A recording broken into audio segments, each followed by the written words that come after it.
Good. I'd like to welcome everyone to the 68th meeting of the 7th Council of the Municipality of South Dundas.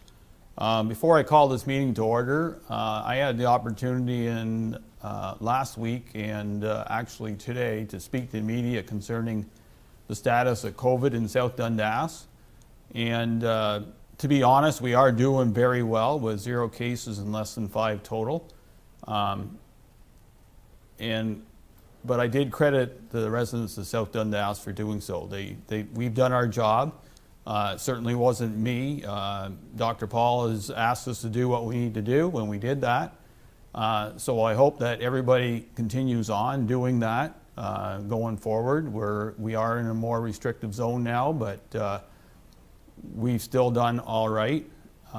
And hopefully we will continue on doing what we're doing with mask wearing, with social distancing, with washing your hands, doing the right things.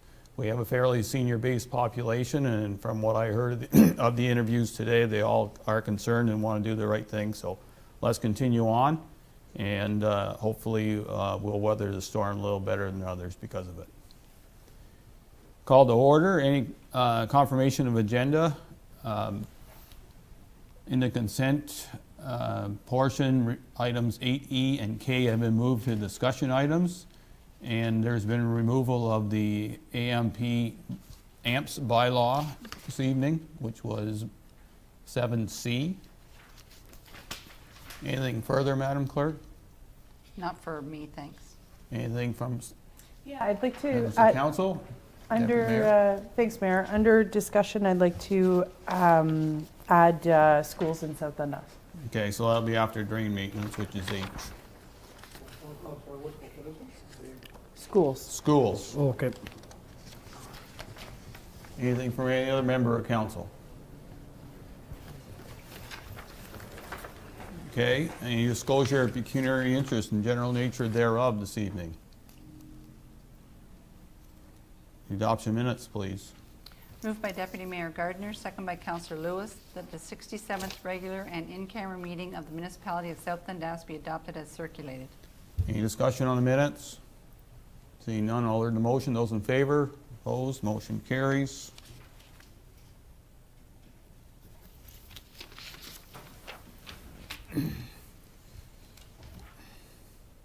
So tonight, delegation, we have Sandra Mancini from South Nation Conservation concerning the St. Lawrence River floodplain mapping project.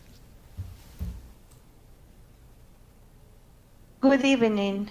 Can Welcome. you hear me well? We can. Fantastic. Mayor Bibles and members of the council, South Dundas staff, thank you very much for giving us the opportunity to present this project to you. My name is Sandra Mancini, and I am the team lead for the engineering group at South Nation Conservation. Joining me is Alison McDonald. She is the team lead for the approvals group. And our manager, Angela Coleman, is here with us too. We are going to do a short presentation. It's about 10 minutes. Addison is going to deliver the presentation with me, and we can answer your questions at any time. So, Addison. Okay, so just mic check. Can you hear me as well? I kind of Yes. wanted to get that out earlier. Got it? Okay, Yep. and you can see the presentation? Yep. Yeah. Great. Okay, so next slide, Sandra. All right, so we're here today to talk about the St. Lawrence River Hazard Mapping Project. This project actually started back in March of 2018, and it was actually completed in December of 2019. So due to COVID, it took us a while to get here in front of you to talk to you about this project, but we did wrap it up December 2019. The project extended from the township of Augusta all the way to the township of South Stormont along the St. Lawrence River. And the project area was about 800 square kilometers. And that's the gray shaded hash mark area on the map. Next slide.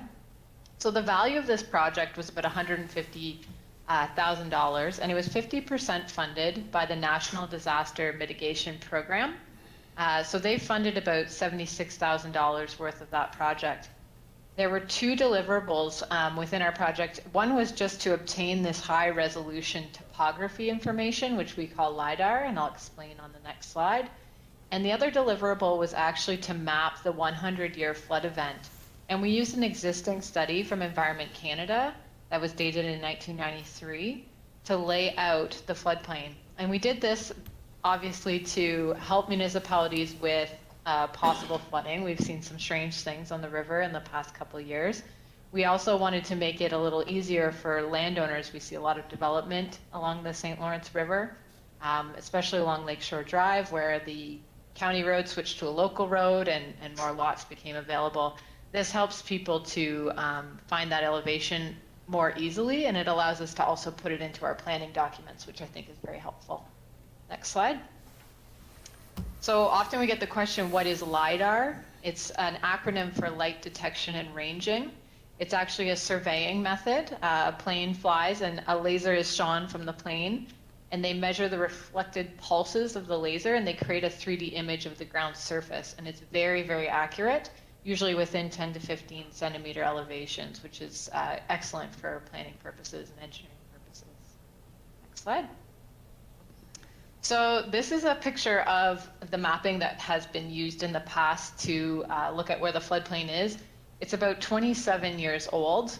The hydrology, so the flow of the river of the St. Lawrence doesn't change much over time, but the elevation of the land does change.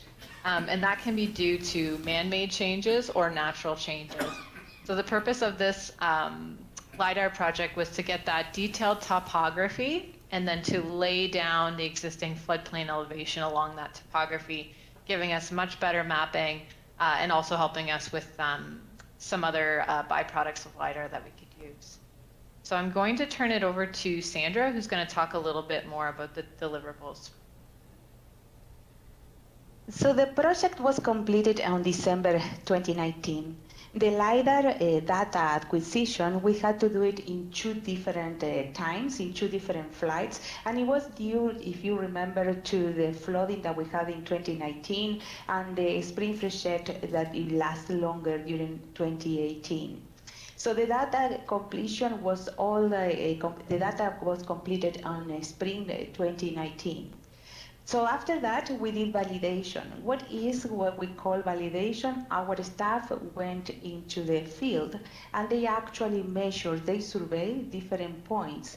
And we validated the data that was prepared by the contractor.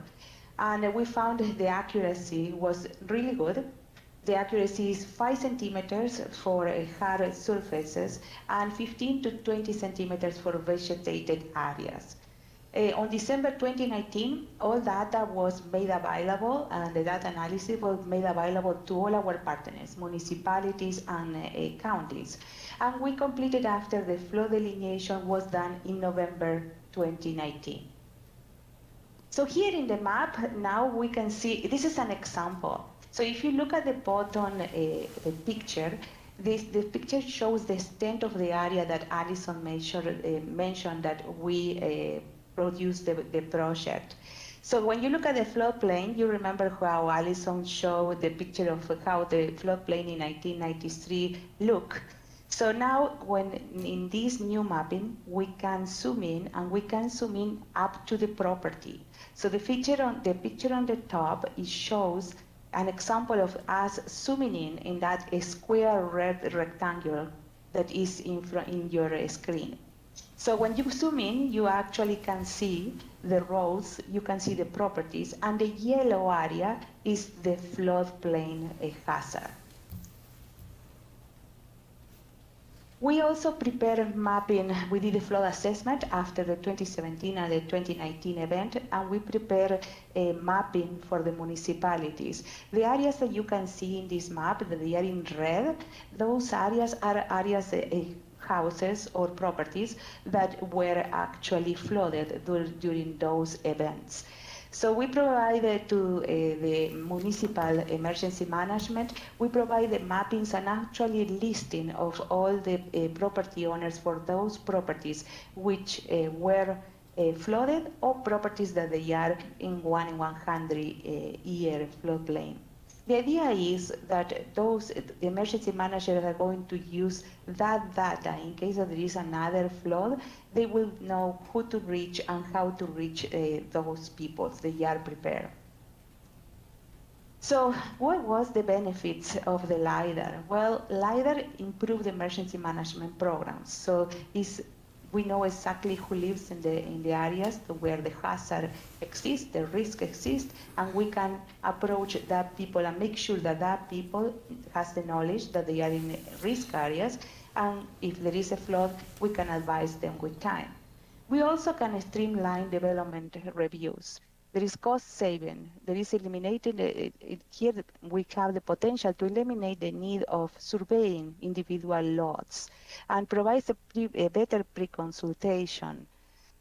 The high resolution LiDAR data can be used for other projects. For example, infrastructure. When you have municipal roads or you have a municipal infrastructure, like it could be culverts, and you hire engineers to do the culvert design, they can use this data to delineate the catchment area and calculate the size of that culvert. We can do erosion assessments, and we actually can review what kind of erosion is happening in the property. And finally, we can use it also for development planning. Let's suppose that one example I can give you is South Stormont used the LiDAR data to delineate a new path for walking purposes or bicycling purposes. So this is the things that can be used for. So based on our success, we are looking now at the rest of the counties and the city of Cornwall, what is left to fly to obtain all LiDAR in all, in the jurisdiction, South Nation jurisdiction. In this slide, it shows each municipality how much square kilometers they have remaining of area where there is no LiDAR. There is a potential to partner with neighboring conservation authorities, municipalities, and counties, and other partners to obtain the LiDAR and to use that LiDAR for the benefit of all the partners. So we are working on that. It was a meeting last week with all the municipalities and for SDNG. And we are planning to meet also with Leeds and Grenville and the United Counties of Prescott and Russell, which they already have agreed to move ahead with the LiDAR. And with this, I finish my presentation. We will be happy to answer any questions that you may have. Okay, thanks for now, Sandra. I'll turn it over to council for questions, comments, concerns. Deputy Mayor Gardner. I'm good. Good presentation. Councillor Lewis. No questions. Good presentation. No, thank you. Councillor Mallon. Yeah, Sandra and Allison, I'm just curious, from the most up-to-date one before this project was 1993, is that correct? Yes, you mean the report, the floodplain report? It was 1993, yeah. Well, were you able to overlay the report from 93 compared to the LiDAR mapping and see if there was any areas that, really, changed a lot? I know during the last flood event, there was individuals saying, there was areas that should have flooded that didn't, and vice versa. Could you overlay the two and see if there was any major changes? Yeah. So what we did, actually, we used the same report. We didn't do new floodplain mapping. What we did is we delineate the flood line in the new topography. So the new topography shows, as you know, there is lots that have been filled, and others, probably there is issues with erosion. So the new line is, we can say, is smaller in some areas and is a little bigger in other areas, depending what the constraints of the lot were. But the flood elevations that we have are the same flood elevations that they were calculated in 1993. Okay. Yeah, and it'd be tough, I think, with the quality of that map, Archie, to get too much detail, but maybe at a high level we could see. Will any of the new data affect any development that maybe wasn't in a floodplain map area before? Like, will that be updated? I guess it will be updated as far as any floodplain mapping that for future development. in our review, from what we can tell, it's simply beneficial because previously the answer that we would give people was, you need to go and survey this elevation. We can't tell you if it's all your property, half your property, just the shoreline. So it doesn't make the situation worse for people, and it does make it better for them to have more certainty now. So before it would have been a big yellow light. Now it's a combination of red and green. So there's certainty. So I think there's one development, there's a South Dundas waterfront development condo project. So that one is along the water area, and I believe there was no impact. They had the floodplain elevation through pre-consultation months and months ago. And I think they either had Sandy Johnson or someone else out there already doing the survey for them. So they were well aware. And there's been a few developments along Lakeshore, as I mentioned. They had the elevations and surveyors as well. So from what I can tell, Sandra, I think if you have any other information, I'm pretty sure we looked into that and everyone was well informed of the elevation. Yeah. there. All right, thank you, Allison and Sandra. See you Thursday. Yep. See you Thursday. Council Wells. Yeah, hi Allison, Sandra, very good report. I just a few questions on this, like the 100-year floodplain, just to explain to the public how does, with the seaway that went through and like how we can control the water and stuff, the elevations and that, how does that come into, and this is for me to know too, like there 2 weeks ago, the water's right down and you can see half the river, and today it's up because obviously it's being controlled. But how does that come in play with like the floodplain? Like say if the water, like we got snow, like we have so much snow, it's just, I don't know if I'm trying to make sense here, but how do we determine the floodplain? Like the 100-year floodplain, because Yeah. So the 100-year floodplain is a special event. It's an event that can happen 1% of the time every year. So it's, if you wish, it's the greatest event that we consider to delineate floodplain, and it's mandated by the province. The province was the one who selected that 100-year event. So we saw in 2017, in 2019. We saw flooding in all the areas. So if you think about it, this is Mother Nature, and it's how it happened. It happened because it was too much water in the Great Lakes. So the water has to go somewhere, and it comes down through the San Lawrence River.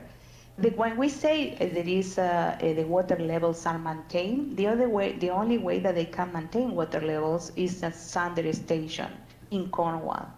So Sander Station maintains the water levels to ensure that there is not flooding, or try to get no flooding as much as they can. However, the St. Lawrence River is connected to the Ottawa River watershed, and in 2017 and 2019 there was flooding in both rivers.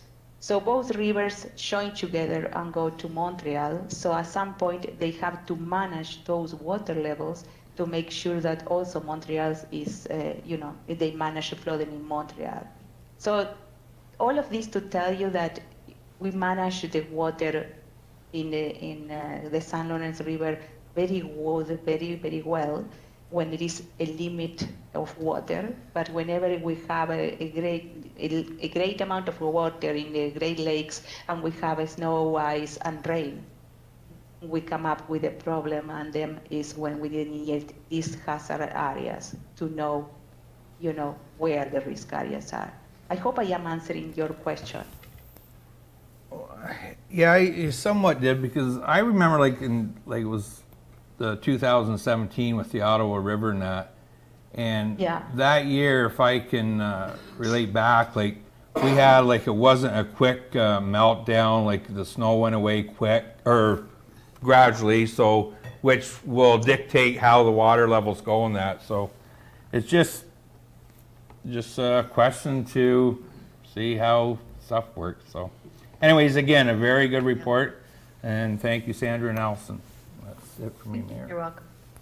Okay, I do have some questions. It was a good report.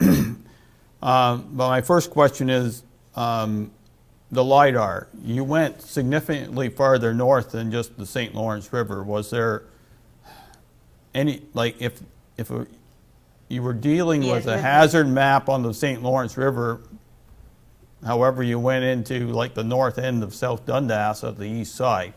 So what was, Yes. you mentioned there was some benefit, but cost-benefit ratio might be a challenge.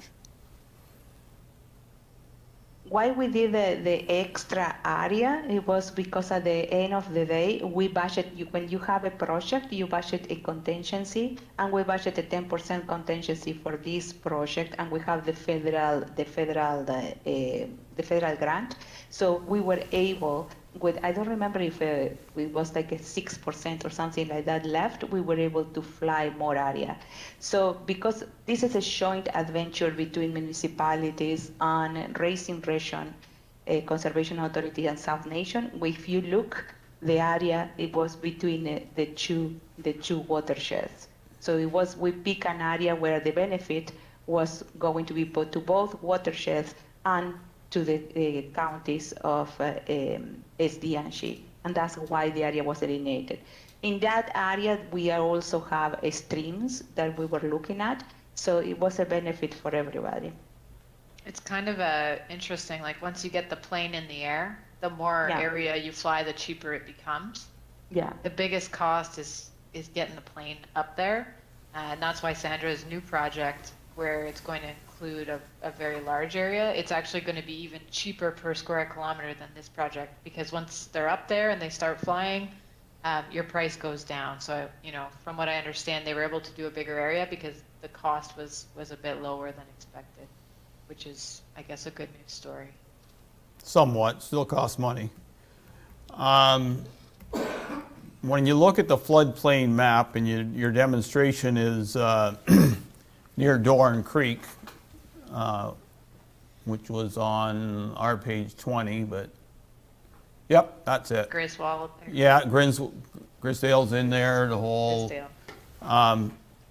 Would you say, for the most part, that the old OPG line or as the 249 level was pretty well accurate right on in a lot of areas, that OPG was already controlling the floodplain? I think the OPG was higher, eh, Sandra? Like OPG's line is usually higher than the floodplain. It is, because they have a buffer in there, Yeah. but yeah. I have my collection of this is that OPG line includes flood and erosion hazard. The greatest hazard that they consider was not as much as the flood as the erosion. So theirs is a bigger and Yeah. more conservative than ours. Yeah. yeah, I can see it. I know that the Township of Augusta Yeah. and Edwardsburg Cardinal, they had some significant areas there that I would say a lot of people say it never flood, but they found out in 2017 that the water can They get did. high enough, and I know Yeah. it's less controlled on that side of the dam as it is between the two dams we deal with, except for our Yeah. western edge. So it's good information, but there's no doubt updating stuff is not a bad thing. I just make sure it's done all cost effectively. So that's it for me. Anything from you two anymore?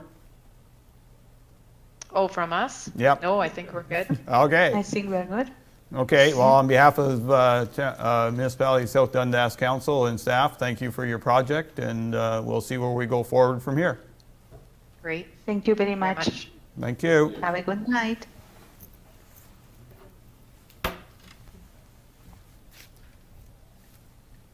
Okay, so we're into action requests. First one is TR 2020-11, Section 357 write-offs. Moved by Counselor Wells, second by Counselor Mellon, that the Council of the Municipality of South Dundas accept report TR 2020-11 to approve the municipal tax write-offs in the amount of $22,136.12 according to the property classes as per the attached. Sarah? Oh, sorry, I didn't hear Brenda read the motion. Thank you, Mayor and Council. This report is for Section 357 requests we received for the 2020 tax year. Under the Municipal Act, property owners can make applications under Section 357 to request a write-off for a portion of their taxes due to instances such as a change in use of property, business closures, fires, demolitions, etc. This report is to authorize the write-off of $23,136 in taxes, with $6,788 being South Dundas's portion. This amount will be covered through our operating budget. The county and the education portions will be recouped from them at year end. The budget is $35,000 for this year, but council will note that we are over budget by quite a bit. We're currently at $76,206. This amount of write-offs isn't typical for us, but we did have several large write-offs this year due to large commercial minutes of settlement. We also had some farm tax incentive applications that went through. I'll be requesting a transfer from council from the tax contingency reserve at year end to offset the overage, and I can answer any questions that council has at this time. Are any questions, concerns from council on this? Council Wells? Well, yeah, like, I have a few here, Sarah. Like on, like right now, like who looks at all the applications? Like, does the municipality, when they ask for the write-offs or reliefs or reductions or whatever, is that up to you as the director, or is it part of the counties, or is it a combined thing that we allow this? Through you, Mr. Mayor. So when we get a Section 357, so it comes through Leanne, our tax collector, and depending on what it is, so for example, if it's fire damage, we would get an email from the fire department saying that this property has burnt down, and we'd have them submit the application form. From there, we submit it to MPAC, and they give us what the assessment change is. And then from there, it's up to council to authorize whether we write the taxes off or not. So all the application basically goes to impact for valuation, and it goes from there, correct? Correct. And if it's, so for example, if we have a change of use, so if it's going from like commercial or industrial down to residential, then we would send our building department out to those locations to confirm that the application is correct. And then we'd send it off to MPAC for the assessment valuation. Okay, thank you, Sarah. Council Mellon, anything? You're going to have to probably, I think I ask this every year, Sarah. The county and the education portion, we've already collected that. Did we get that back from the counties? And okay, thank you. I thought so. My memory's good, but it doesn't last very long. Okay. Council Lewis? No questions. Yes, Mayor Gardner? Okay.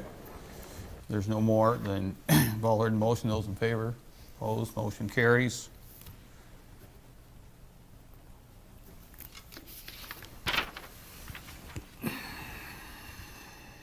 Next action request is ADM 2020-02, Ontario Trillium Foundation Resilient Communities Fund.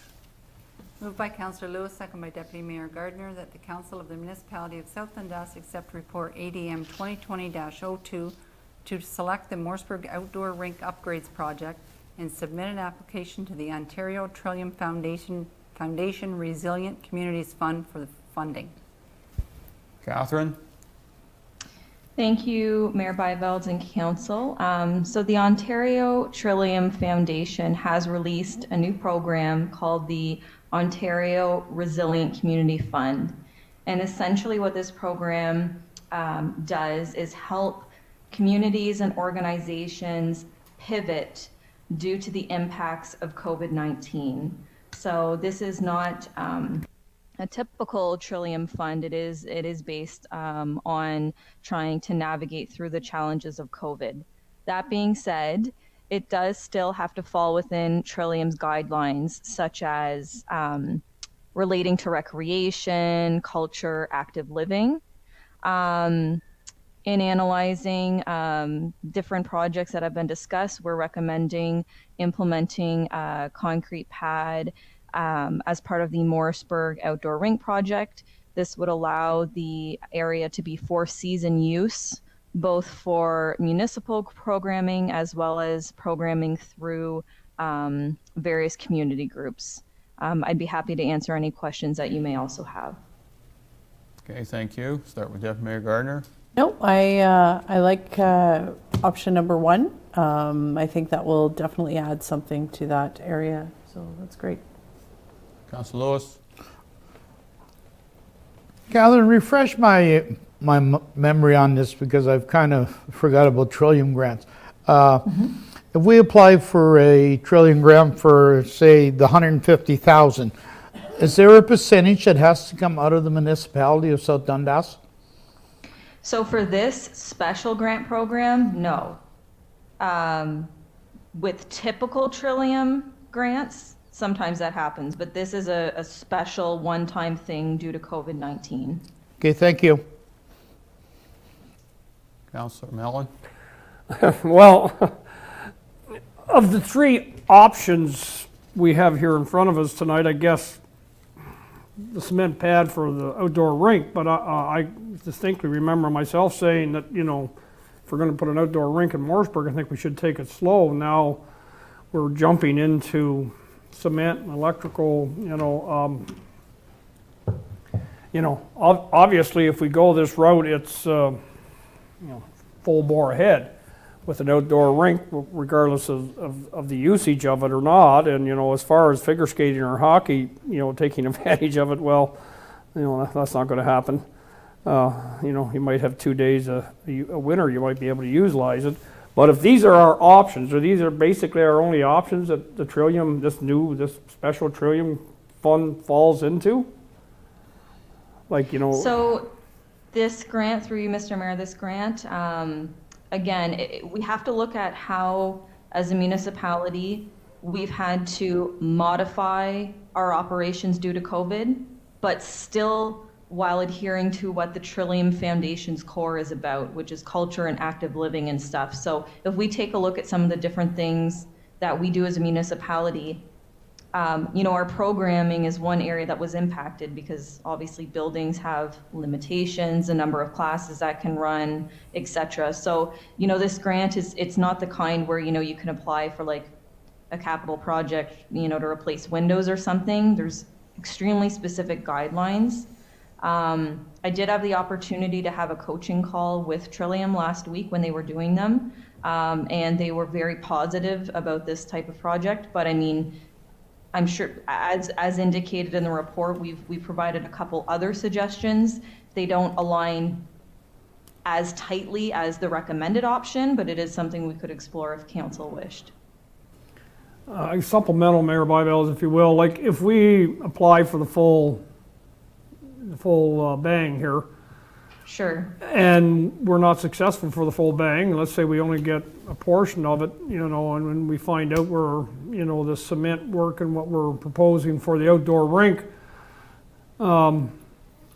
does the money, if we don't use it, we have to give it back, probably, I'm assuming. We can't keep it for a rainy day. Okay, yeah, it just, if we're gonna get into a situation where we could be, well, I could see us being tied into this if we only get a quarter of the funding that is needed for what you're recommending. But out of the 3 recommendations that we have here, I got to say that, cement pad, but I do have my reservations on it. It's all for now, Mayor Byvelds. Councillor Wells. Yeah, I'm looking at all 3 here too. Hypothetically, if we actually got the whole 150,000 as far as pouring a pad to for outdoor rink and installing a door and sanitizing equipment, the 150 would probably more and cover all 3 of them. I'm thinking. But when we get that 150 or 100, as Councillor Mellon said, if for some reason there's something that we don't bring through, well, at the end of the day, if we have to give it back, which you don't want to give it back, but there's enough options here and other options you have that I'm sure we can find a use for it. So I'm all for this. So I'm sure that 150,000, the 3 that was recommended would probably go a long ways there. Okay, thank you, Mayor. Okay. Well, I agree with council on going for the grant and using it for option one, which is the concrete base and everything else that goes along with the potential outdoor rink in the village of Morrisburg. The availability of this is timely, and I think, you know, we've started halfway down the path. If we get the money, and it's still an if, I think this is a good way to go. Anything further? Seeing none, all heard the motion. Those in favor? Opposed? Motion carries.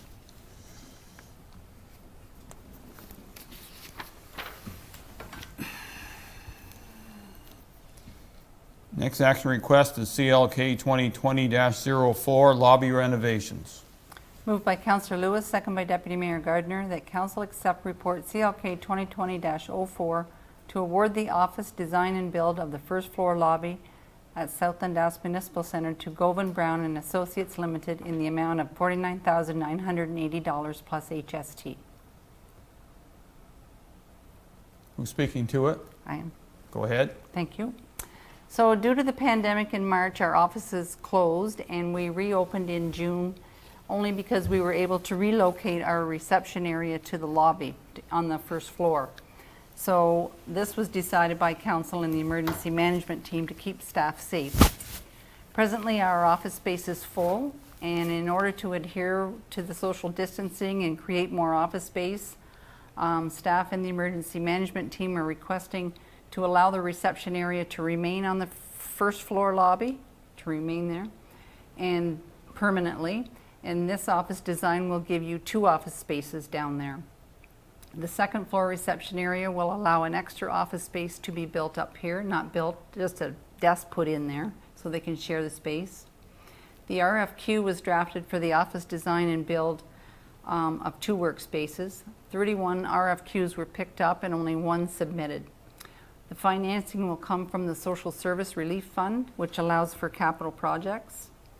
The project will commence the end of November and be finished by the end of January 2021. And Nicole, my trusty assistant, will help with any construction information you may need. Thank you. Okay. Council Wells, we'll start. Questions, comments, concerns? I'm just glad we're not paying for this renovation. It's nice that we have the extra funding for this. I do myself really like the idea of having things on the first floor, just due to a lot of seniors and people coming in to pay their bills and stuff like that. It's a lot easier instead of going upstairs and elevators. And it gives extra room up here if we need it at one point. I would just like to, is council going to get a chance to see like a floor plan and every that before it starts? Or, 'cause Yes. I never seen a floor plan or anything, so. Right, it's a design build. Right, Well- so we don't have, all we know is the space that we're filling in, we don't have any design yet. Well, I know, yeah, they're design building it, but they have to show us the design Correct. before we Oh, yes, yes, sign on yes. the dotted line, that's all. I just definitely want to see that. Other than that, I have no questions, Mayor. I'm good. Council Mellon? Well, you know, still not crazy about the whole idea. We spent a fair bit of money to renovate the lobby on the second floor to accommodate this, and it was a safety issue at the time I realize, I guess the staff will be in a confined area down there, so they're protected, I guess, if there's an incident, I guess, if you will. You know, I'm still a little bit, but anyways, the art hanging program that we have been using down there, obviously, we're gonna lose all that space. Yeah. Basically, like, are we gonna continue on with the art hanging program that we've been, you know, doing for the last 2-3 years? Through you, Mr. Mayor, the art hanging program is on the second floor and the third floor. The first floor, that art stays there all the time. It's permanent. That stays over there all Yes. the time. Yes. Okay. You know, pay much attention to art, I guess. Drive on. Councilor Lewis? No, I think this is a good place to spend that money. It's not costing the municipality anything, but I'm like Councilor Wells. I would like to see the design when it gets here, please and thank you. That's it. Thank you, sir. Deputy Mayor Gardner? It's another example of how the pandemic has changed things and how we had to adapt. I like having the greeter right at the first floor when you walk in. I think it makes a better connection and a better first impression if it's your first time visiting the municipal office. You're not just kind of lost in space and have to figure out where to go. I think that's great. Not a question about the art hanging program, because I know before those are not. But the display case that we put, is that going to be part of the revamp, or do you we'll have to move it out? I know that some people have enjoyed looking at the displays with historical relevance, and I know that Susan has done a good job of having different things. Will that find a different home, or? So Please through tell you, me I'm Mr. right, Mayor, it's on the first floor. the display case can be moved over around the area where the doctor's windows are. Okay, We're trying to incorporate it in there somewhere so we Okay. can keep it. okay. Just I know some people like to see it, sure. and actually with more people stopping to pause it, it will probably have more traffic, so. Right. Yeah, okay. Okay. I think the recommendation is good. My concern, and I wouldn't say concern, is that along with my fellow councilors, that to see the floor plan, to see what it's going to look like and how it blends into what we've got and how it all works is something that I think we're all interested in. Okay. You know, I understand you got, this company's going to design it but, you know, there has to be an opportunity for us to have that visual too before we just go on with it. So, Okay. other than that, yeah, I can see why we can use it, that's for sure. Anything else from any members of council? Seeing none, all heard the motion. Those in favor, opposed, motion carries.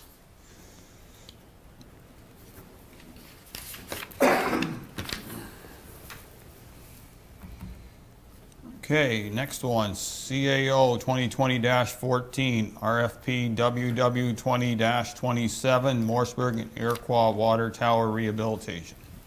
Moved by Councillor Wells, second by Councillor Lewis, that the Council of the Municipality of South Dundas accept report CAO 2020-14 to award the Morseburg and Iroquois Water Tower Rehabilitation request for proposal to Jacques Dow Coatings Management, Inc. in the amount of $2,089,000 plus HST, that the Council of the Municipality of South Dundas award the project management of the Morseburg and Iroquois Tower Rehabilitation to Brocco NDT Inc. in the amount of $70,500 plus HST, and that the Council of the Municipality of South Dundas authorizes up to $100,000 in contingency funds to be issued at the discretion of Brocco NDT Inc. and the Chief Administrative Officer.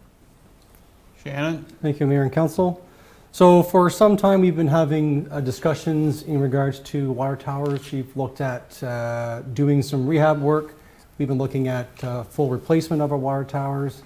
Over the last 4 or 5 years, we've been applying for grants under the Green Stream with no success. So in our meeting in June, we discussed going for a full rehab of both of our water towers. Using the report that Brocco did in September of 2019 to facilitate us getting this RFP out. So we did do an RFP back in July. We had about 11 that attended the on-site. We've had 5 that have submitted a price, which is attached to the report for council's review. And looking for some direction from council tonight to proceed with doing the full rehab, which will include the steelwork, the coating, as well as the cathodic protection, also including the lettering that we discussed some time ago at the Committee of the Whole. In addition, we're looking at council to award the project management to Brocco, who did do the welding inspection in 2019, so they are familiar with both towers to ensure we're getting the best quality done on that tower. And then also in talking to Brocco, they indicated having a contingency in case for sandblasting, that when they do the sandblasting that it needs more work, that we're not holding time or spending more money and we can get it fixed immediately at that time. So I'll open to council for any questions. Based on their timeline, if council does award this, we'll be having a completion of both towers by October of 2021. So with that, I'll open to council. Okay, start with Deputy Mayor Gardner. Thanks, Mayor Byveld. You know, we've had a lot of discussion about water towers, and it's a big, scary number, but it's a big, scary project. It needs to be done. I don't think there's any other way to do it. We've tried every way that we can, and I know that it was a long discussion before I even got here. So I'm comfortable having the oversight. I think that was one of the things I got from Baracco's inspection report, was the fact that there had been quite a few things that had been paid for but not been done. So I like the quality control aspect and the management, and like I said, it's a big, scary number, but it needs to get done. So in my mind, we should move forward the best way that we can and get it done. Council Lewis. I agree with Deputy Mayor Gardner. It's a big, scary number, but we've had so many meetings, so much talk about these water towers, and we know that their life is getting real close. And I think if we're going to do it, we do it right. So we bite the bullet and go ahead and do it all. I know it sounds like a lot of money, but hey, it's going to have a 30-year warranty, so I can live with this. Council Mellon. You're right, it's a big, scary number. I agree with doing both of them. I agree with the quality control. I think that's vital. The only issue I have right now is we're going to award the tender out. We haven't figured out how we're going to totally finance it yet. To me, it's a little bit, hooking up the cart before the horse.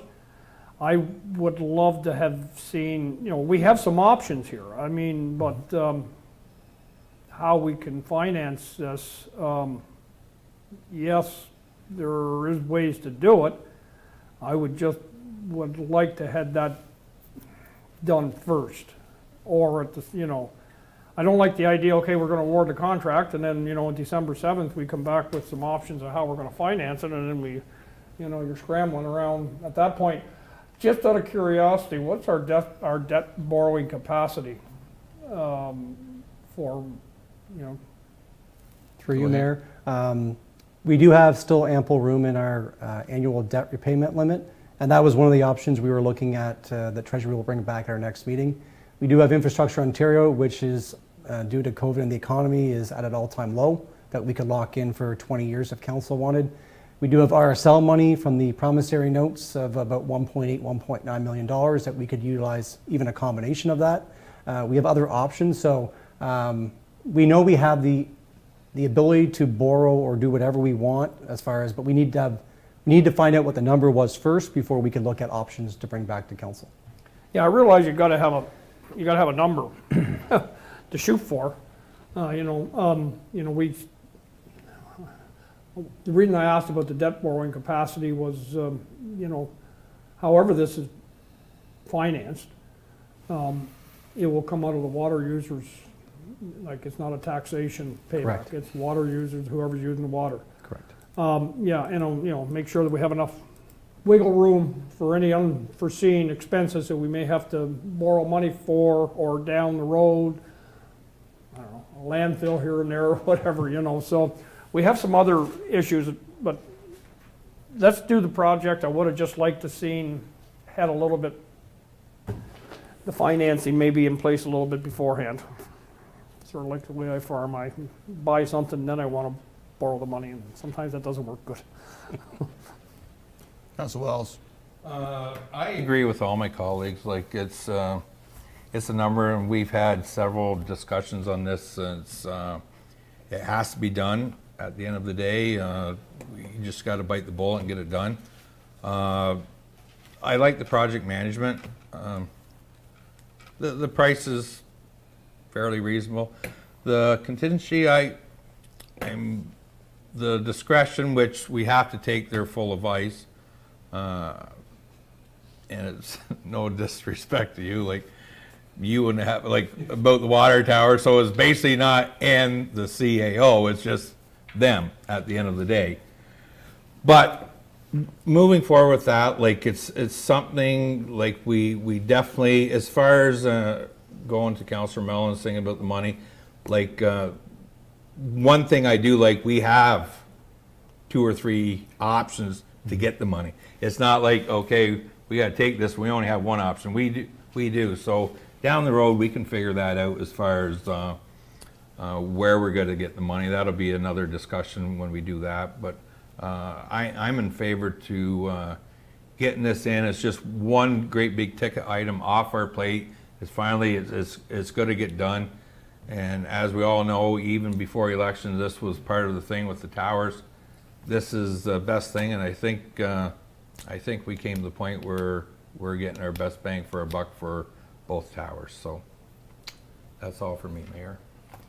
Okay, you know, council's right. Like, it is a large figure. However, you know, it's infrastructure that lasts for a long time. It's something that has been here a long time. It's been shown to us that it can be rehabilitated at this price. I think Bracco when they came to council last year, I think all of us were impressed with their level of knowledge and skill on doing this kind of management. So we know we have someone that knows how to deal with a general contractor like the one we're looking at. You know, and Councillor Mellon brings up a good point about how we're going to pay for it. But I think there's some good options here. We have the RSL reserve that's just sitting there. It's been filled in by those who live on the system in Morrisburg, in Iroquois, in Williamsburg. My only caution in that is that when Treasury does that math, that they kind of do the calculation on which community paid how much in. I know Morrisburg has paid in a significant amount of those dollars just because of their large base and having Echo or having Evonic on it. Like, those things add up hard. So, but it may be a combination of everything. Money is very reasonable. You know, those of us in business that can borrow money for 2% or less know it. We take that in a heartbeat because you don't see those dollars very often in your lifetime.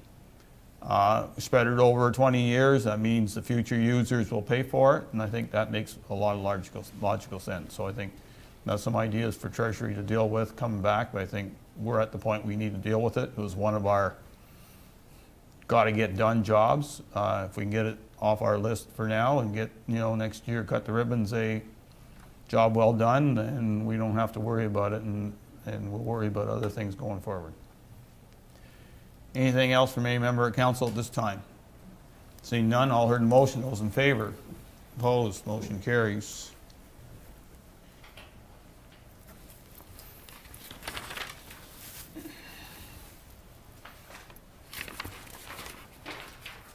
Okay. Bylaws. First one, 2020-104, policy 1-7, council remuneration.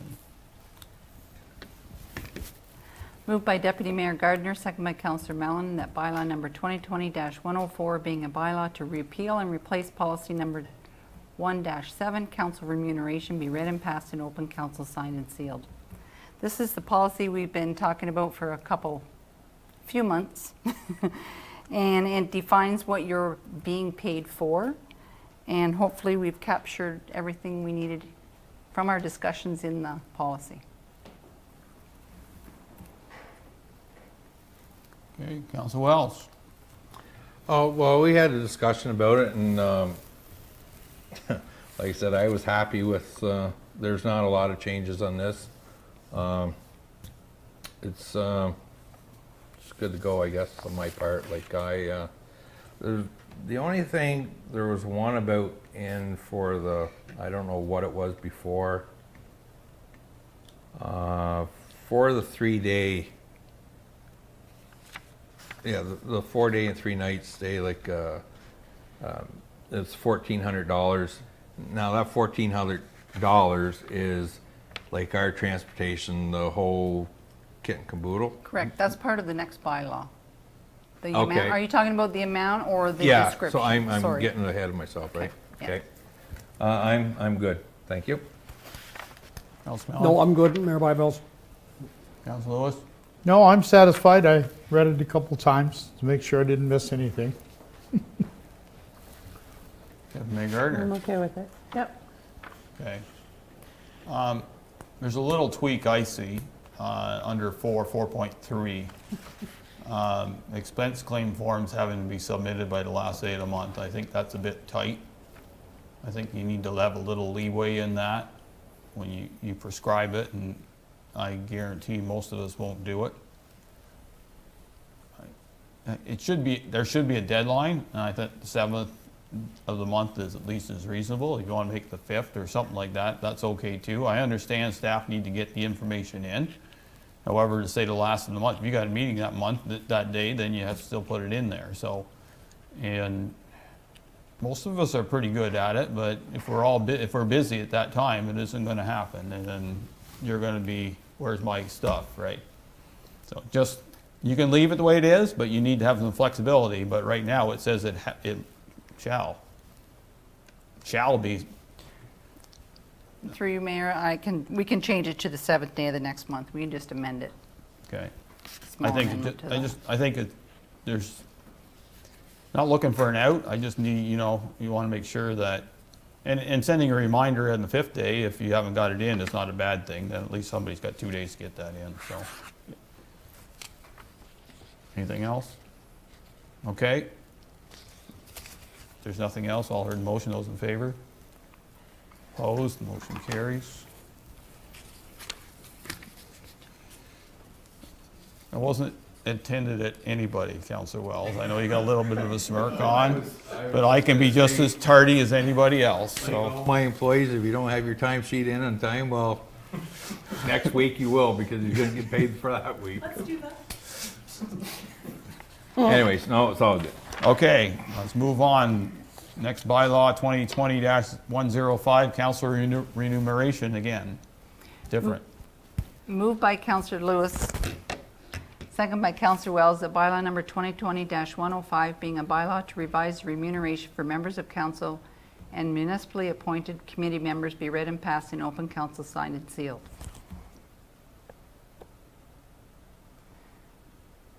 Just let me pull this up. So this bylaw is outlining the amount that you'll be paid for meetings and conferences, and the honorariums are set as, are stated in there as per the 2020 amounts. So now we'll have questions on that. Okay, we'll go this way. I don't have any questions. No, no questions. Nope. Because it came back. That's okay, no problem. Okay, well, I'm now I'm going to address the $1,400 per event, Okay. which personally myself I think is high. If it was actually, well, it's kind of coming out of my pocket, but like $1,400 by the time, if you're going to a conference in Ottawa or something, like 3 nights for motel room, like $200 a night, and say $50 for breakfast, like, or for meals. I just think it's high. What was it prior to this? It was 1,200. It was 1,200. Yeah, I remember the 1200s.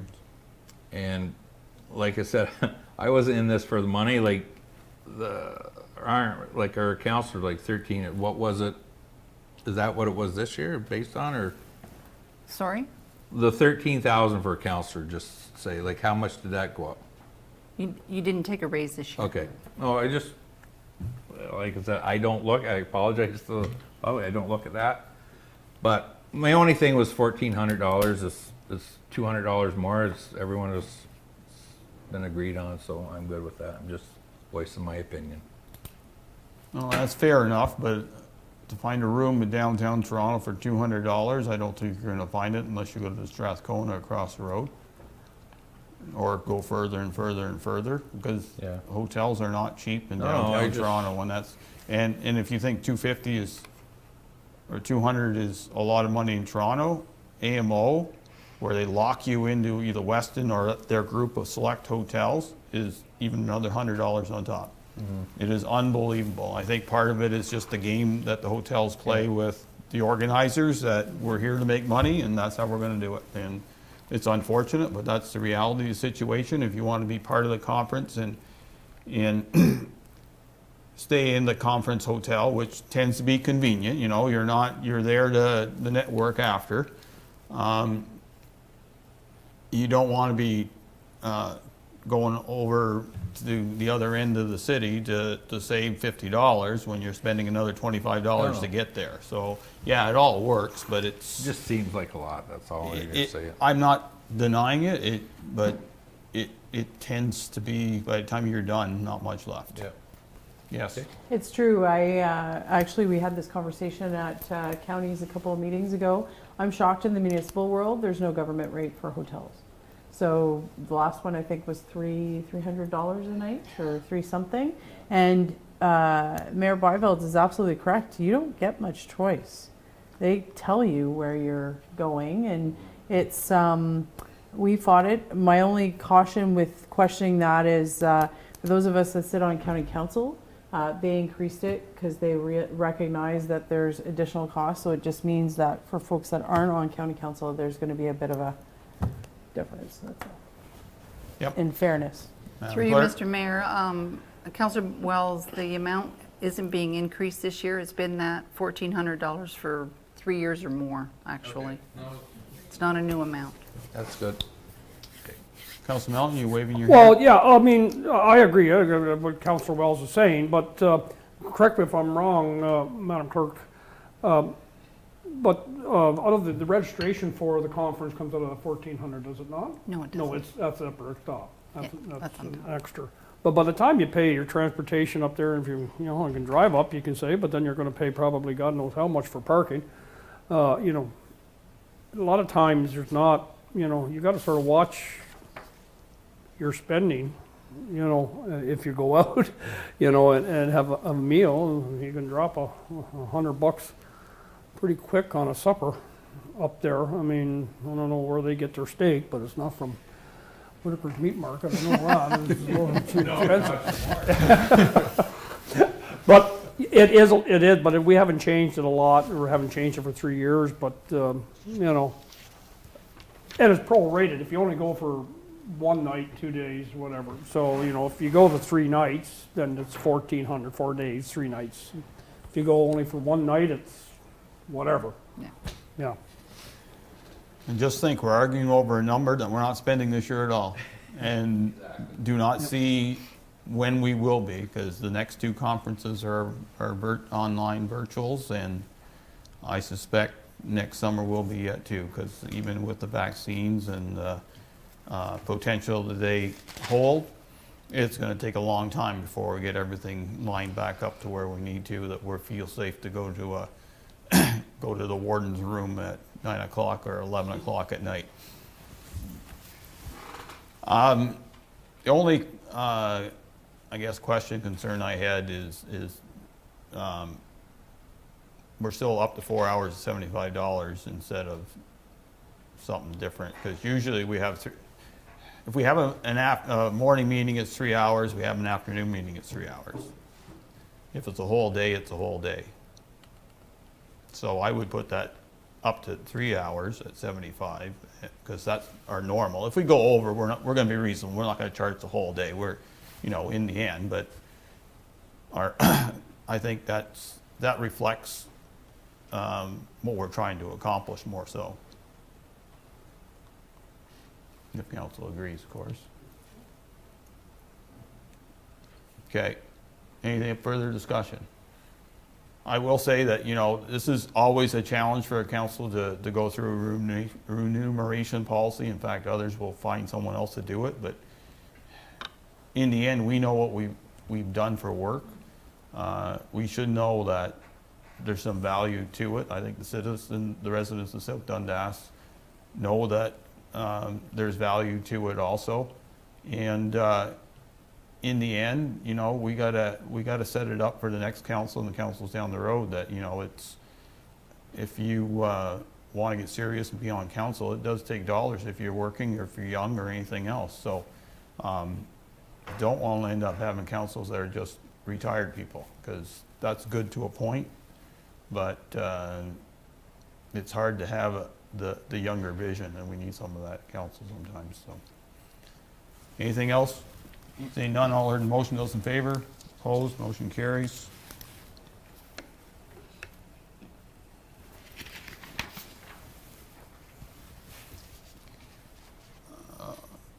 Okay, and the next one is off, so 2020-106 part lot control bylaw at 1012 Billings Avenue West.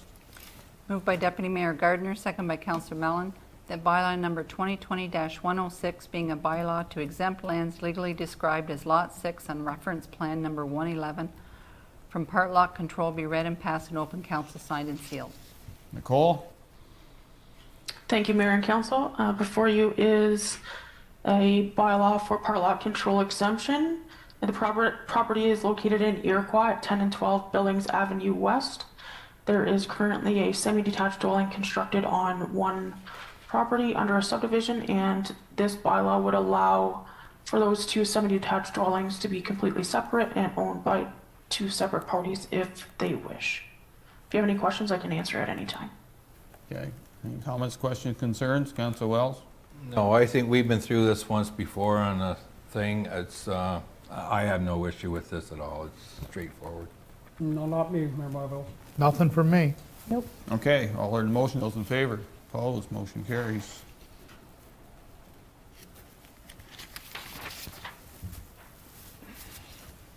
Okay, consent agenda, please.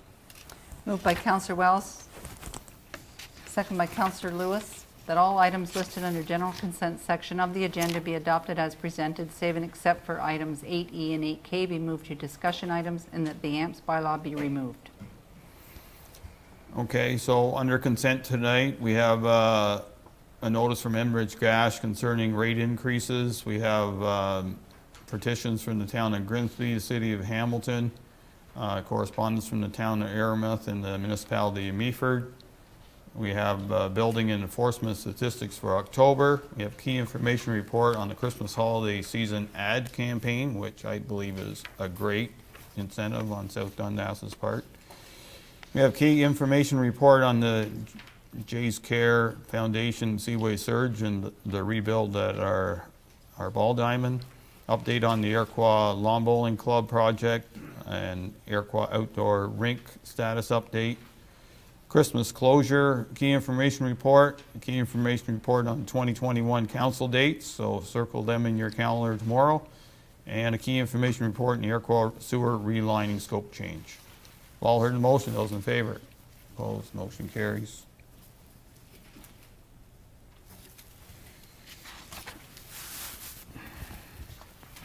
Okay, boards, committees, and discussion items, and on county councils first, I will take that on. The county council was today. We had delegation from Melissa Morgan concerning social housing and the housing revitalization project across Cornwall and SD&G.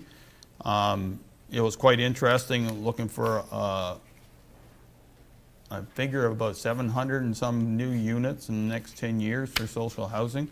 All over counties, a lot in the city of Cornwall, of course. Delegation also from the St. Lawrence River Institute and all the work they do. We updated our procedural bylaw today to reflect the electronic meetings, similar to what we did in South Dundas, and we also reaffirmed the property assessment management contract. So as Councillor Wells was alluded to about the tax write-offs, that we do have somebody on retainer that if we feel someone is trying to change their assessment significantly and that will impact taxation, that we will go and see if that's right and defend it if necessary. There was discussion on the Morrisburg court lease, and we will, the counties will continue on to have courts in Alexandria and Morrisburg for the foreseeable future, at least the next 2 years, according to the way we've been going. We will continue on with a two-way radio project for transportation and planning, from transportation mainly, so not reutilizing the old tower in Newington, but building a new tower in Newington and using it strictly for two-way radio communication for our roads crew. Council remembers right, that was we were going to be part of the bigger project with fire in North Stormont and maybe a county-wide project, but that got canceled last year. The SDU library system is going to celebrate its 50th anniversary in the next year, and I did compliment the people that were there 50 years ago to build a system that was county-wide, which saves every municipality having a library of its own. So I think that's a great success. And the library is going to install 2 self-checkouts. One will be in the Morrisburg branch here for lenders going forward. It is being paid for out of COVID funding. We also did a report on economic development this morning, and there was discussion on the regional incentive program and some adjustments to the parameters within it. And there was also a strat plan that the county's had for a number of years, and it's been rejuvenated, and I think for the most part we're going in a better direction than we've had for the last probably 4 or 5 years. So hopefully I did tell our economic development officer Nick Sagan that if he'd accomplish all that in the next year, he'll be doing well, and he looked a little stressed out by me saying that, but we're behind, and the challenge of getting behind is catching up is real hard. We did have a discussion on rural schools that Deputy Mayor Gardner will allude to in her discussion, I'm sure, further on. Other than that, that's all that will happen at County Council. Any comments, questions, concerns? The bridge is open, right? Bridge is open. How's it look? Pretty. Did it come in under budget? I think it's going to land. Everyone's going to go over because COVID issues, and we tend to give in on those. So. No, the bridge. A lot of people are happy. Well, I hope so. I know it. So here's a question. I'm going to ask it because I'm sure we're going to be faced with it at County Council going forward. County Council has gotten now, or transportation has gotten in the habit of tendering projects and utilizing either municipal roads or other roadways so they can shut the bridge totally down to do the work. They've done it in Brinceton on the South Branch one on 16, and they've done it on Grays Creek, which is County Road 2 just east of Cornwall. I haven't heard any complaints from the bridge in South Glengarry, but I know this one here generated some complaints of the people having to detour around. So is that something, it did save money because it saves the company putting up traffic control, and it also allows them just to do all the work without having to worry about traffic. In other words, they can do both lanes. It is more efficient. It is an inconvenience. I think there's places that it works real well. This one didn't work real bad, but it wasn't perfect either. So, any comments, especially you, Councillor Mellon, that had to endure the drive around? I endured the drive around. I had to see County Road 1 way too much, and I missed County Road 16, but I did it. Well, I know the Fulton Road going, it's going to need some gravel next year. It got a lot of use. I haven't got a problem. If you're going to close the bridge down completely, I think we need to tighten up the time frame on the construction period. To me, that one was just too long. I mean, you save money by closing the whole bridge down, but then it's stretched out over 6 months. And to me, that's just too long. If you're going to close the whole bridge down, condense the construction period down. No, can't do it. Get it down. Get that construction period down. Otherwise, and depending on the road use, and they probably have traffic counts on the roads. I think sometimes closing one lane at a time. Yes, it's going to maybe take longer. Yes, it's going to take more money. But I would like to see that construction period condensed a little bit more. I don't think it should have took 6 months to do that bridge, to me. I know what the companies do, the contractors, you know, they get busy and, you know,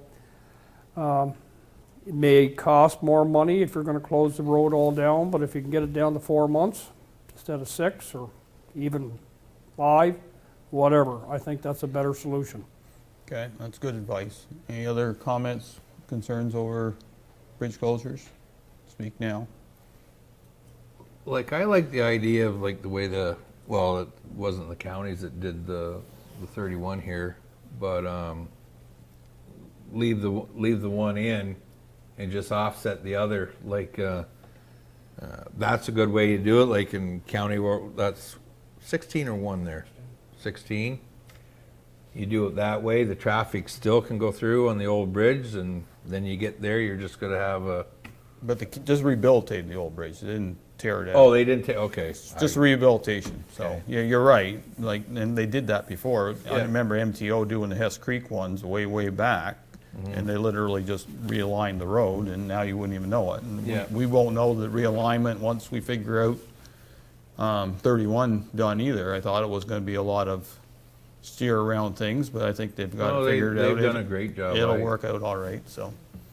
But I do agree with Councilor Mellon on time frame, like to, when you give them the option that everything's closed, and it just makes it carries on a little longer sometimes, I think. But other than that, like, I'm not up around your area too much, not saying I don't want to be up there, but it's just one of those things.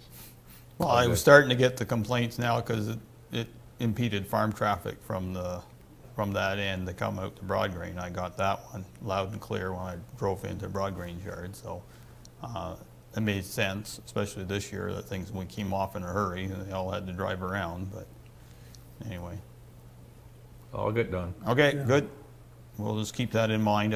I do believe the same, and I may not be right. The same contractor did South Branch Bridge and the Chrysler Bridge, and sometimes one contractor looks at it and says, I can do that one and that one, I'll just kind of split my crew up and we'll still get done in 6 months. Well, yeah, but and the Chrysler Bridge is from what I heard, was a lot bigger job. It was almost $2 million job there, but it's a long bridge going over the South Nation River too. So, okay, Cemetery Board. And nothing from the Iroquois District Business Group, Morrison BIA. Nothing. May I make a comment? Yes. I think somebody needs to rattle some change at the Morrisburg BIA. It's a year that they should have been doing something. Okay. And to have done nothing for a whole year when you should be trying to do something to keep your local business going is, I think, a failure. I'll do that Wednesday morning. Okay, thank you. No disrespect to the people there, Nope. but you know, Yep. they can't justify their taking money next year after Yep. doing Nope. what they did nothing this year. That's right, understandable. South Nation Conservation Authority. Meeting this Thursday, budget presentation. I'll address some of the other issues a little bit later in the agenda. Morrisburg Waterfront. It's November 18th, this Wednesday at 7. Okay, Iroquois Waterfront is working on a meeting as we speak. South Branch Committee. Carmen House. Nothing from the archives either. Tourism Advisory Committee. November 24th at 7 p.m. Economic Development. November 17th at 6. Doctor Advisory Committee. We're working on it. Yeah, we could November 23rd. Okay, well, good that we're getting something done. All in one week. Well, they're all important. I think, we can't let the ball go just because we could have had excuses, and there's no sense in having excuses. We gotta look for work for next year, whether we like it or not. Yes? Can I just say something with the boards and committees? Some of them, especially the ones that had no activity for COVID, maybe we should have a discussion where we give them some direction on startup and how to address, because there's going to be a lot of scrambling and a lot of different things, and a lot of these committees have bought some extra time that they're not using. So it's, it'd be interesting to maybe if we had some direction. I don't know if it would come from staff or council, but just on some of these that are, like Carmen House, there's some, that they should be working on, maybe a grand opening or, something to kind of move forward. Some of them, and the BIAs too. So maybe Yeah. there needs to. There's some here that may need to have a little revitalization. I would say now that we're in a little stricter zone for now, I wouldn't push it, but if we ever get down to the protect level, then I think we need to start looking forward and be ready Yeah. for if things do open up. Well, Air quality, the business groups that are on their own, that aren't part of us, that's their bailiwick, and we'll let them decide how they're gonna do it, but I mean, the ones that we as municipality are part of or control, then it won't hurt to revitalize things eventually. Okay, we'll move on then. The key information report on the curbside yard waste collection options, and this should be a good one because I'm sure we've all heard everybody have that discussion. So, Danielle? Thank you, Mayor and Council. So in front of you this evening is a report looking at curbside collection options for compostable materials, mainly for leaf and yard waste. So this isn't green bin materials, this is just leaf and yard waste. So as Council will recall, at the October 19th meeting, we discussed moving the compost facility from Iroquois to the Matilda landfill. As part of that, Council did want staff to go back and consider looking at seasonal leaf and yard waste. In June of this year, staff did bring a report to Council about curbside collection options for seasonal yard waste. So we looked at 17 weeks, 8 weeks in the spring, 9 weeks in the fall, and it would be offered to all residents in South Dundas. The price of that came in at $255,000, and that's per year, which is about $53.12 per household in South Dundas. So looking at those numbers, staff is looking for direction from council on how they would like to proceed. There are what staff consider to be 4 options for council this evening to look through. The first is to accept the provisional bid that we didn't award in June for the $255,000. The second is to reissue a more specific leaf and yard waste collection tender for just urban areas only and leave the rural residents out of it, and then charge a user collection fee. The third is just status quo by having residents transport their leaf and yard waste to the landfill at the composting facility that will be constructed there.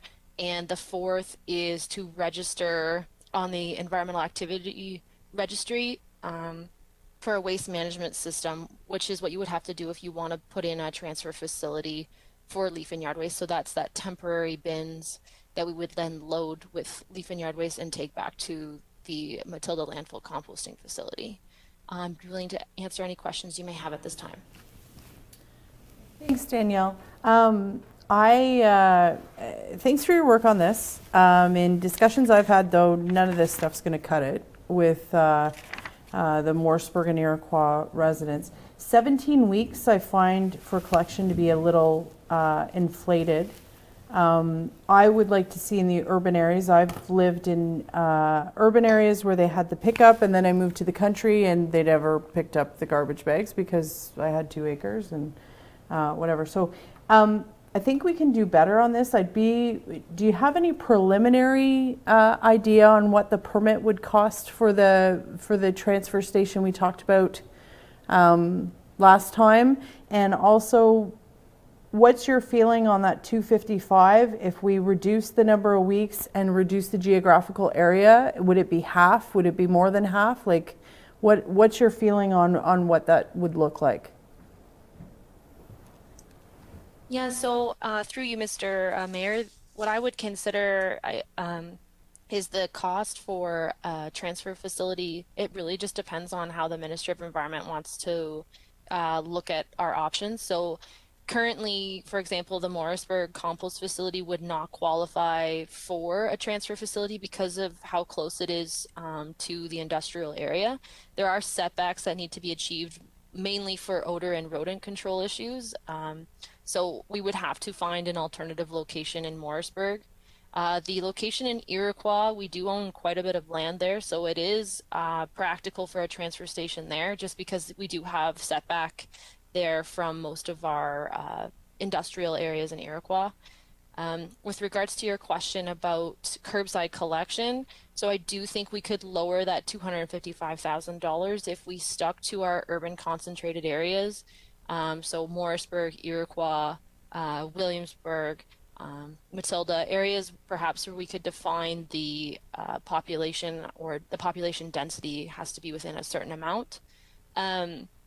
I do think that that would significantly reduce the cost. I think if we lowered the amount of weeks, it would probably also reduce the cost.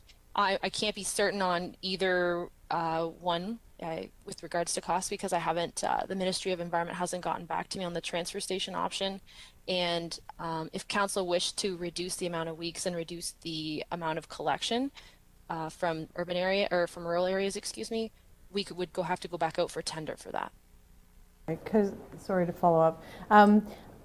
In my mind, in the discussions that we've had, and I I bag stuff in brown bags, and my little compost, whatever you want to call it, in the back of my yard is not going to be able to cover my gardens. So people that have talked to me have said that they will not drive out to Matilda. They are not going to do it. It's not something we can educate people and force them to drive out. They're just not going to do it. So Iroquois was a stretch for the Morrisburg people. Morrisburg would be a stretch for the Iroquois people. So I think we're going to have ditches filled with compostable bags.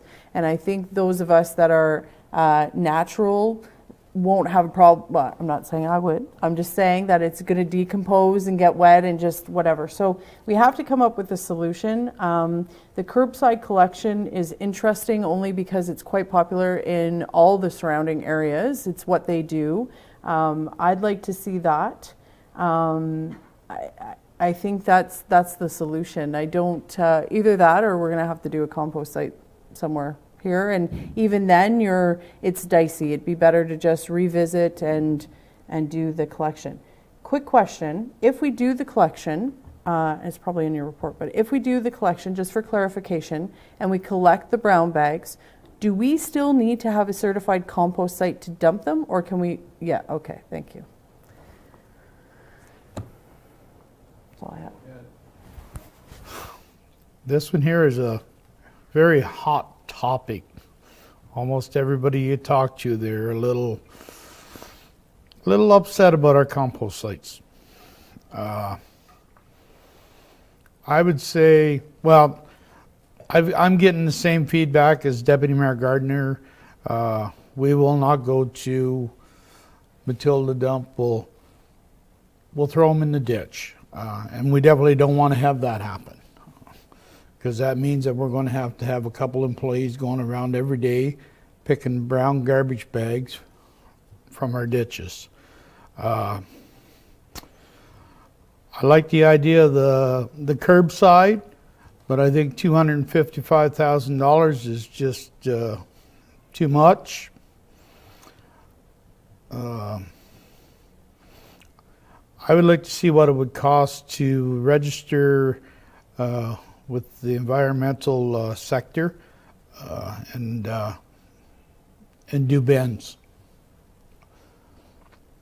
And then we can most likely have a bin in Iroquois and also a bin somewhere in Morrisburg, and then people can come and get rid of their leaves, yard waste, and then we can transfer it to our site ourselves. And that's all I have to say for now. Thank you. Councilor Mellon. Well, no, I've had a few living back in Halbert out in the country. My compost is my field. It just works into the ground. I'm sure there's lots back there in residential that would like to have that service, but guess what? Back in the country, we got to drive, and I am really just disappointed. We're trying to move forward with our landfill, and people that say, well, I'm not going to drive to Matilda. I'm not going to drive to Matilda. Guess what? It's time people realize that if you want to use a compost site, we can't have the convenience of jumping in your car and being at the compost site at Morrisburg in 1 minute. Let's stride into the 21st century and realize that this stuff costs money. That really bothers me. As far as, I would leave Matilda open, free, if you want to take your compost there. The large trees and whatnot that people have, you know, they can take it back there. Get a trailer, get a friend, get a truck. I don't care. It's free, take it back to Matilda. I have a hard time understanding how we need to have a license for a transfer station. If we put our roll-off container with our man in Morrisburg on a Saturday morning, and people bring their brown bags, and we throw it into that. That classifies as a transfer station. We're not leaving it there like for, you know, a week. We're just throwing the garbage into our roll-off container, you know, in a 3-hour period. You bring your brown bag, and that still classifies as a transfer station. Wow. Yeah, I have a hard so time through with you- that. In my world, I would just go ahead and do it without getting the license, but that's probably not the best way to do it. That just blows my mind. The government wants you to, you know, be, you know, environmentally friendly and all that, and yet you got to jump through a hoop and cost you money to have a roll-off container and throw your, okay. The 255, I think, is a little steep. I don't think we, right now, it's something maybe we can explore going down the road in a few years if there's enough uptake. Because if you're going to use a 255, that's for the whole municipality. I would like to see us re-tender out, maybe move that 17 weeks back to, I don't know, 5 or so in the spring, and maybe 5 or so, 5, 6 in the spring, 5 or 6 in the fall, as far as, you know, and brown bag it. And the brown, this has to be a cost recovery, so it's going to cost people money. If they want to use this service and have their garbage picked up at a curbside collection, it's going to be cost recovery. If they want to take it to the Matilda landfill, that's, you know, that's free. I can live with that. But if you want your garbage or your compost picked up on your curbside, whether it's a transfer station or we have a separate contract, however we want to do that, then, you know, it's cost recovery. They buy the brown bag for us. We have to try and figure out, you know, what that cost recovery amount would be. It'll, you know, it'll be so much per brown bag, and that'll, you know, it'll be a floating scale for a while till we get a little better handle on it. But that's how I would look at it. I have a hard time with that transfer station. I would go with the free landfill. If you take it there and maybe see what kind of quotes, go out for request for a quote for a local individual that might want to go around our urban areas like Iroquois, Morrisburg, Williamsburg, you know, and pick up the brown bags. And, you know, and we have a cost recovery on that. It's going to cost you, if you want it picked up, it's going to cost you. Simple as that. That's all for right now. Council Wells. That was a lot of good comments here. I agree with Councillor Mellon as far as the first thing, the 255,000. It's money that is going to be spent every year. A question before I carry on, Danny. We have to pay a licensing fee for our existing Matilda to say per se a compost site? So through you, Mr. Mayor, we would have to go through the Ministry of Environment to amend our existing certificate of approval at Matilda for a composting facility. That process would not be as in-depth as opening a new facility or a transfer station, mainly because we already have the reporting for groundwater and hydrogeological studies done for Matilda. So we would just need to update our certificate of approval to include a composting area. So it would be a less expensive and less intensive process. And how much are we talking for this? I'm sure Yeah, you are. Have we seen this before?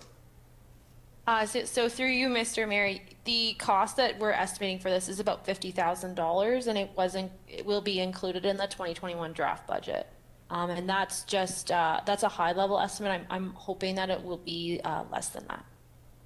So the way if I'm doing my math, if we take the 50,000 and have it back there, and I agree with Councillor Lewis about having bins, that we could have them set up for the spring cleanup and your fall, like say 3 weeks or whatever.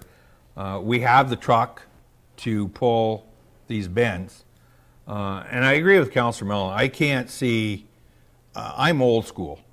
Like, personally, to have a transfer station, you put a bin on our own property, and we're filling up, whether we fill it with ground or dirt and transfer it to the dump to cover up, I don't honestly believe we even need a permit myself. I find it hard to believe that we can't transfer stuff like that. No, so through you, Mr. Mayor, anytime you transfer waste, you have to have a waste, it's a environmental activity sector registry. So anytime you move waste, you have to have a certificate. So just like we have a certificate of approval for the landfill, you would need a certificate of approval to transfer waste from point A to point B.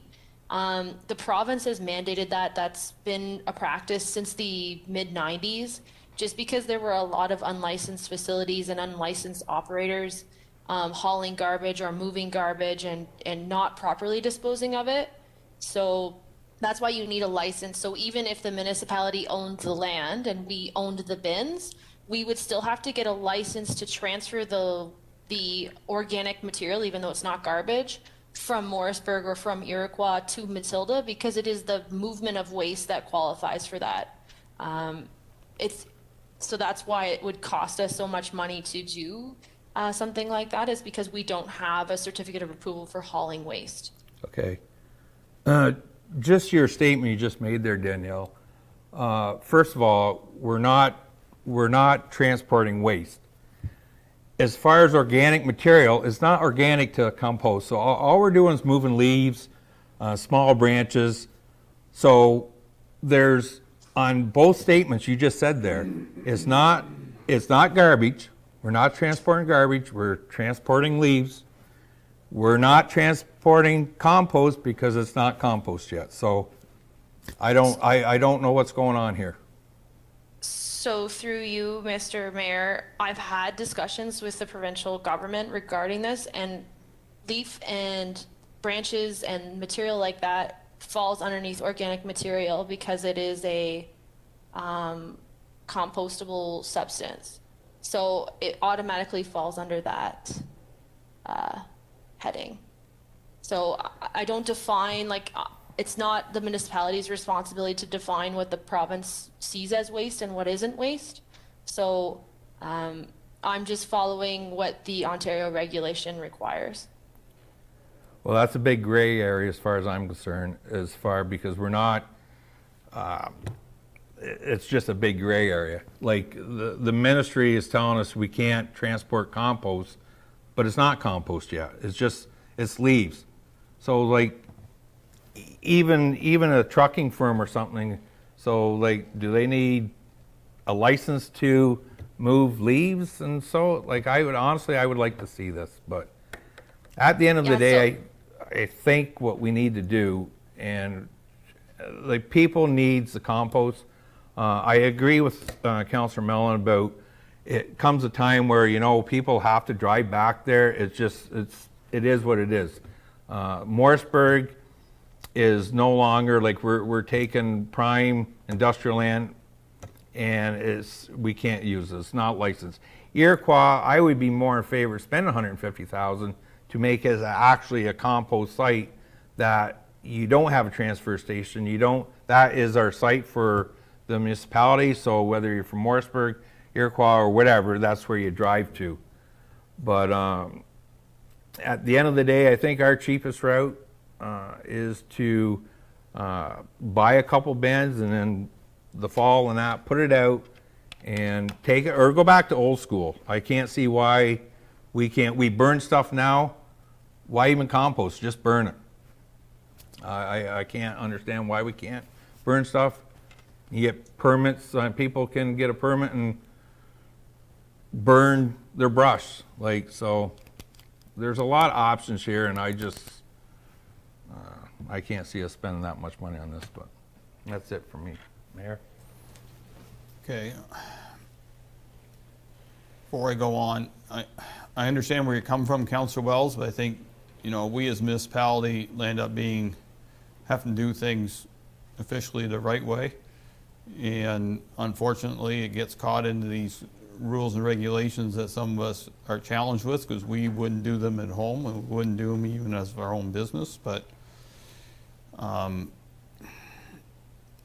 it is what it is, and we have to kind of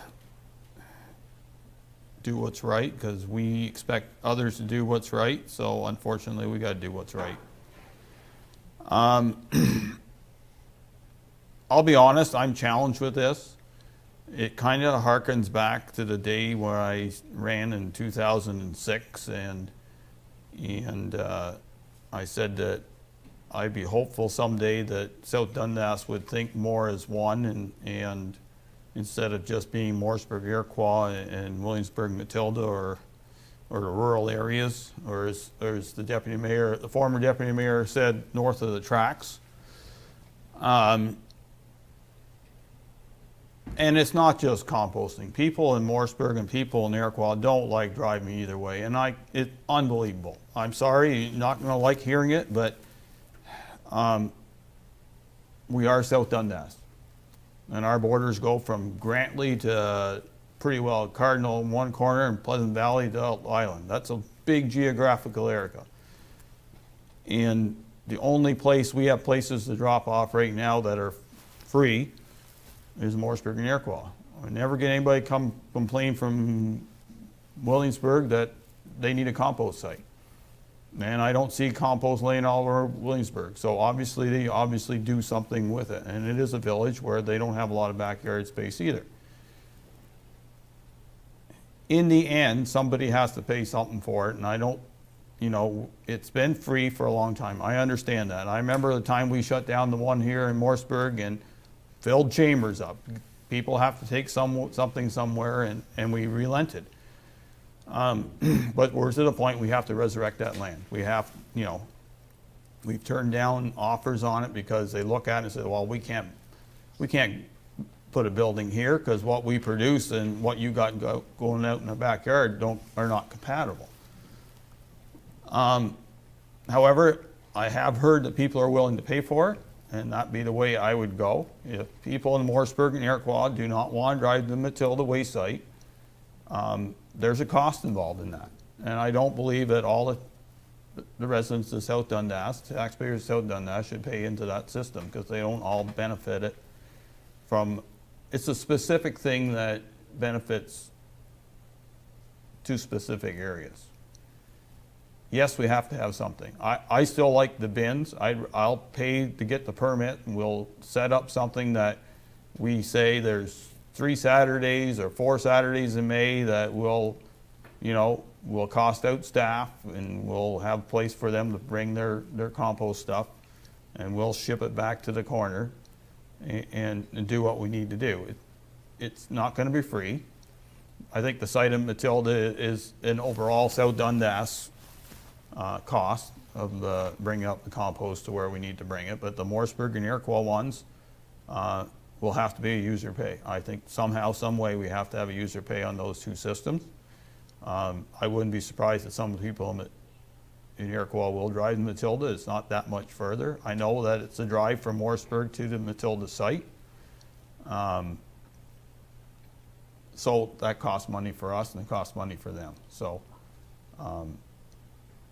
we all have stuff that, if we have a yard, most of us have stuff that we need to get rid of. Some to a bigger degree than others. And I'm really glad that people have good yards and they all look after them and everything else that comes along with them.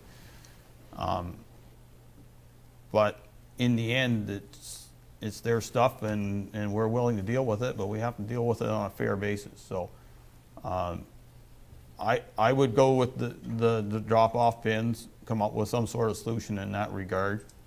I think it's the only way that makes logical sense. To pay a contractor to come in for a short period of time seems exorbitant.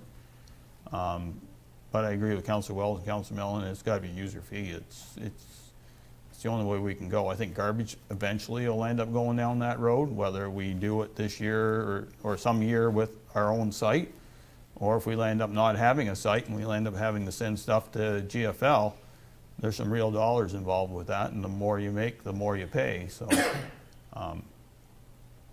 I like the last option. I think that's where we're going to end up. That's where I would go with it, and at least cost it out, and then we'll have more information to make that decision. If it doesn't seem reasonable, then we'll look at other options. But it's I understand people like it. We gotten it way too convenient, but I don't know of any other village around SDG that you can drive 1 minute to a compost site to. A lot of them have pickup. Who has pickup? North South Dundas have Stormont- pickup? South Stormont does. Okay. Cornwall does. No, well, Cornwall's a geographical area that's very tight, Yeah. that kind of But lot. They South have to. South Stormont does, not in the rural areas, just in the urban areas. Okay. And North Dundas, I believe. I don't know what North Dundas has, to be honest. So anyway, that's what I would look at. So further comments? No, I think the user pay system, I think, to your point, I think most people, I mean, you're buying the bags anyway. Like you're actually there's an investment in buying those brown bags anyway. I think most people just want a convenient option to get rid of it. To your point, I get it. And to the, when I lived in the country, the expectation was I did drive everywhere. And then when I moved into the village, the expectation was I didn't have to. So, Shall we instigate a bus system too for you? yeah, I will tell you that the younger generation of parents, we have on a regular year a very thriving soccer community, and it happens in Iroquois, and the Morseburg families do drive to Iroquois so their kids can play soccer, and Williamsburg and stuff. So I think the possibilities are there, but I think it maybe needs to be a step process where first we provide the bins, if you will, and then see where it goes. No more comments. No, I mean. It's okay, Council Wells. Yeah, I'd like to see what the bins are gonna cost us. I also like to see what the cost would be, I guess, to have a retender, a smaller curbside pickup. Just in our, I'm thinking it's gonna be quite a bit more, but those options, yes. I'd also like to maybe, and we've spoke to this, yourself, Mayor Byveld, you said you compost in your backyard. I mean, I don't know if we can push that more for people, and in that little delegation we had here with the tabletop composter, get that rolled out. We want people to compost. We don't want it to, I don't want to throw it in the ditch, but I mean, if they throw it in the ditch and we see them, I think we can find them. But I guess go with, I would let it go free if they bring it to the Matilda. If they want to bring it to Matilda, I want to take my compost to Matilda, in that brown bag, and any large, trees that won't fit in the bag, if you got to get rid of that, we're going to have to look at that too, because there's going to be some people that are going to be trimming their branches and whatnot. But I would let, if they want to take it to Matilda for free, okay. Otherwise, it's a user pay system by buying the bags, and maybe find out what it's going to cost for those bins. And I would like to know what it would cost for a private company to do it, 5-6 times in the spring or 5-6 times in the fall. I don't know. If they got to be licensed, it's probably going to scare off a lot of people. I don't know if we can get a contractor to come in to do that for 5 or 6 weeks in spring and fall. I don't know if that's an option or not. That's all. Were you waving your hand? Yeah, just one thing I wanted to say to council is that if your preference is to look at the registry, let's look at that first, and then if that doesn't work, then we can look at going back out to the street if we need to. I just don't think we want to do too many options until we kind of go through the process first to make sure that All right, we have the process, if that's the way council wants. good point, Shannon. So I think direction from council in general, Danielle, is that we know how much it's gonna cost to deal with what we need to do with Matilda, so that's, because that's gonna be the big one too. And then what it would cost to set up a bin system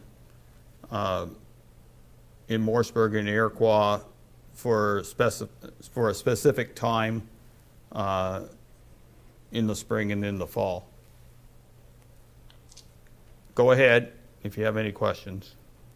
I just want to bring up to council that if we were to have a site in Morrisburg and in Iroquois, that would be 2 permits that we would need to apply for a transfer station. So my suggestion for cost would be to consider one location that is appropriate with setbacks.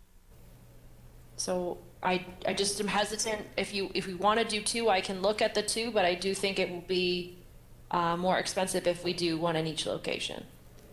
I will tell you right now, you might as well figure out the one in each location. You have to do it. The only other place that I thought of is land we don't own, and that's the industrial land in the middle at Flag Road, but we don't own it, so. It's in the middle, it's the only place in the middle. Dundas does do pickup. How often? Actually, it's one day. Like, it's not, I don't understand this 17-week thing, because generally speaking, it's just one day, spring and fall. So, but yeah, They have their own equipment, they'll do that. Yeah, and they do it by village, so that one, Chesterville was one day and Winchester was another. One day. Yep. Well, they just put an announcement, I'm just on their website, it says the Township of North Dundas will be having a curbside leaf and yard waste collection in the 2 villages as follows. And Winchester was November 7th and, Chesterville was November 7th and Winchester was. So they probably do spring and fall. And Christmas trees. Yeah, and Christmas trees is the other one. Yeah, because people Yeah. will want to get rid of them, Yeah. so. Okay. I think if you come back to council with those numbers, then we can go on. I know it's a little bit of work, but I know that's what people are going to want, and then we'll go from there. Okay, thank you. Thank you. Okay, next, the information report is on the grants and donations. Sarah? Thank you, Mayor and Council. I just wanted to have a quick discussion about grants and donations for the 2021 budget.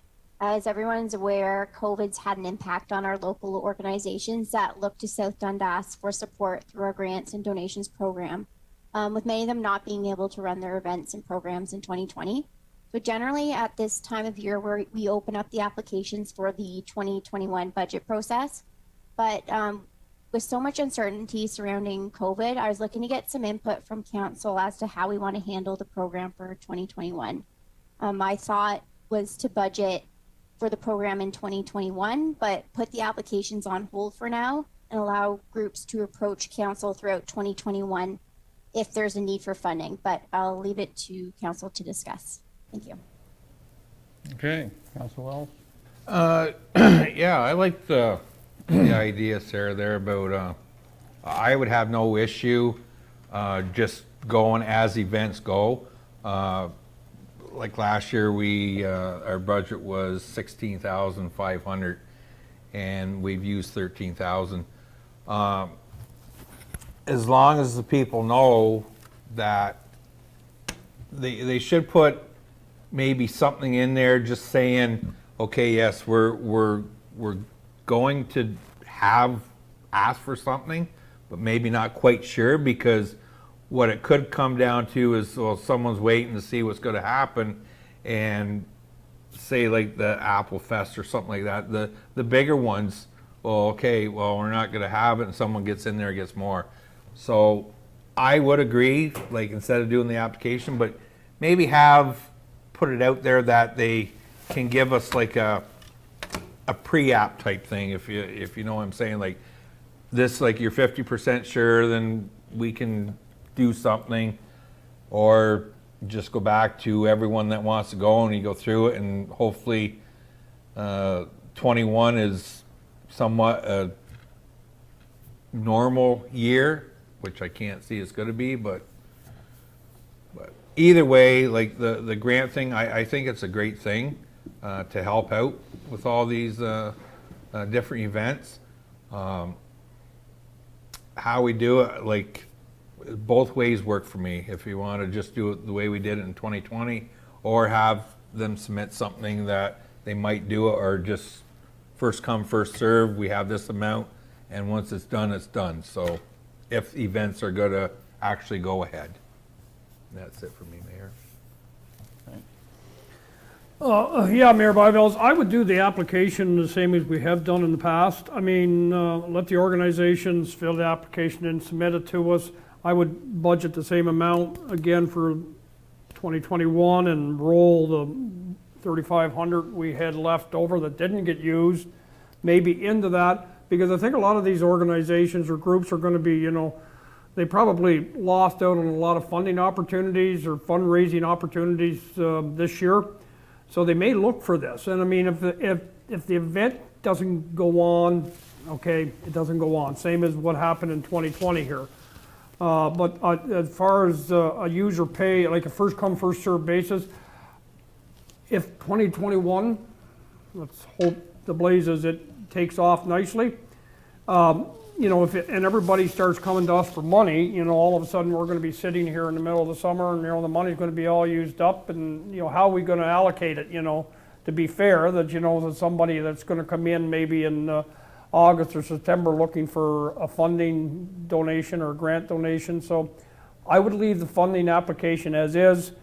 Let them get them in, and if they can't hold the event, well, they can't hold the event, and that way we have something to work with. We can, at budget time, we can say, okay, this is what the demand is at dollar-wise, and we can, split it up a little bit more equally and fairly, going by past years or the need and the demand.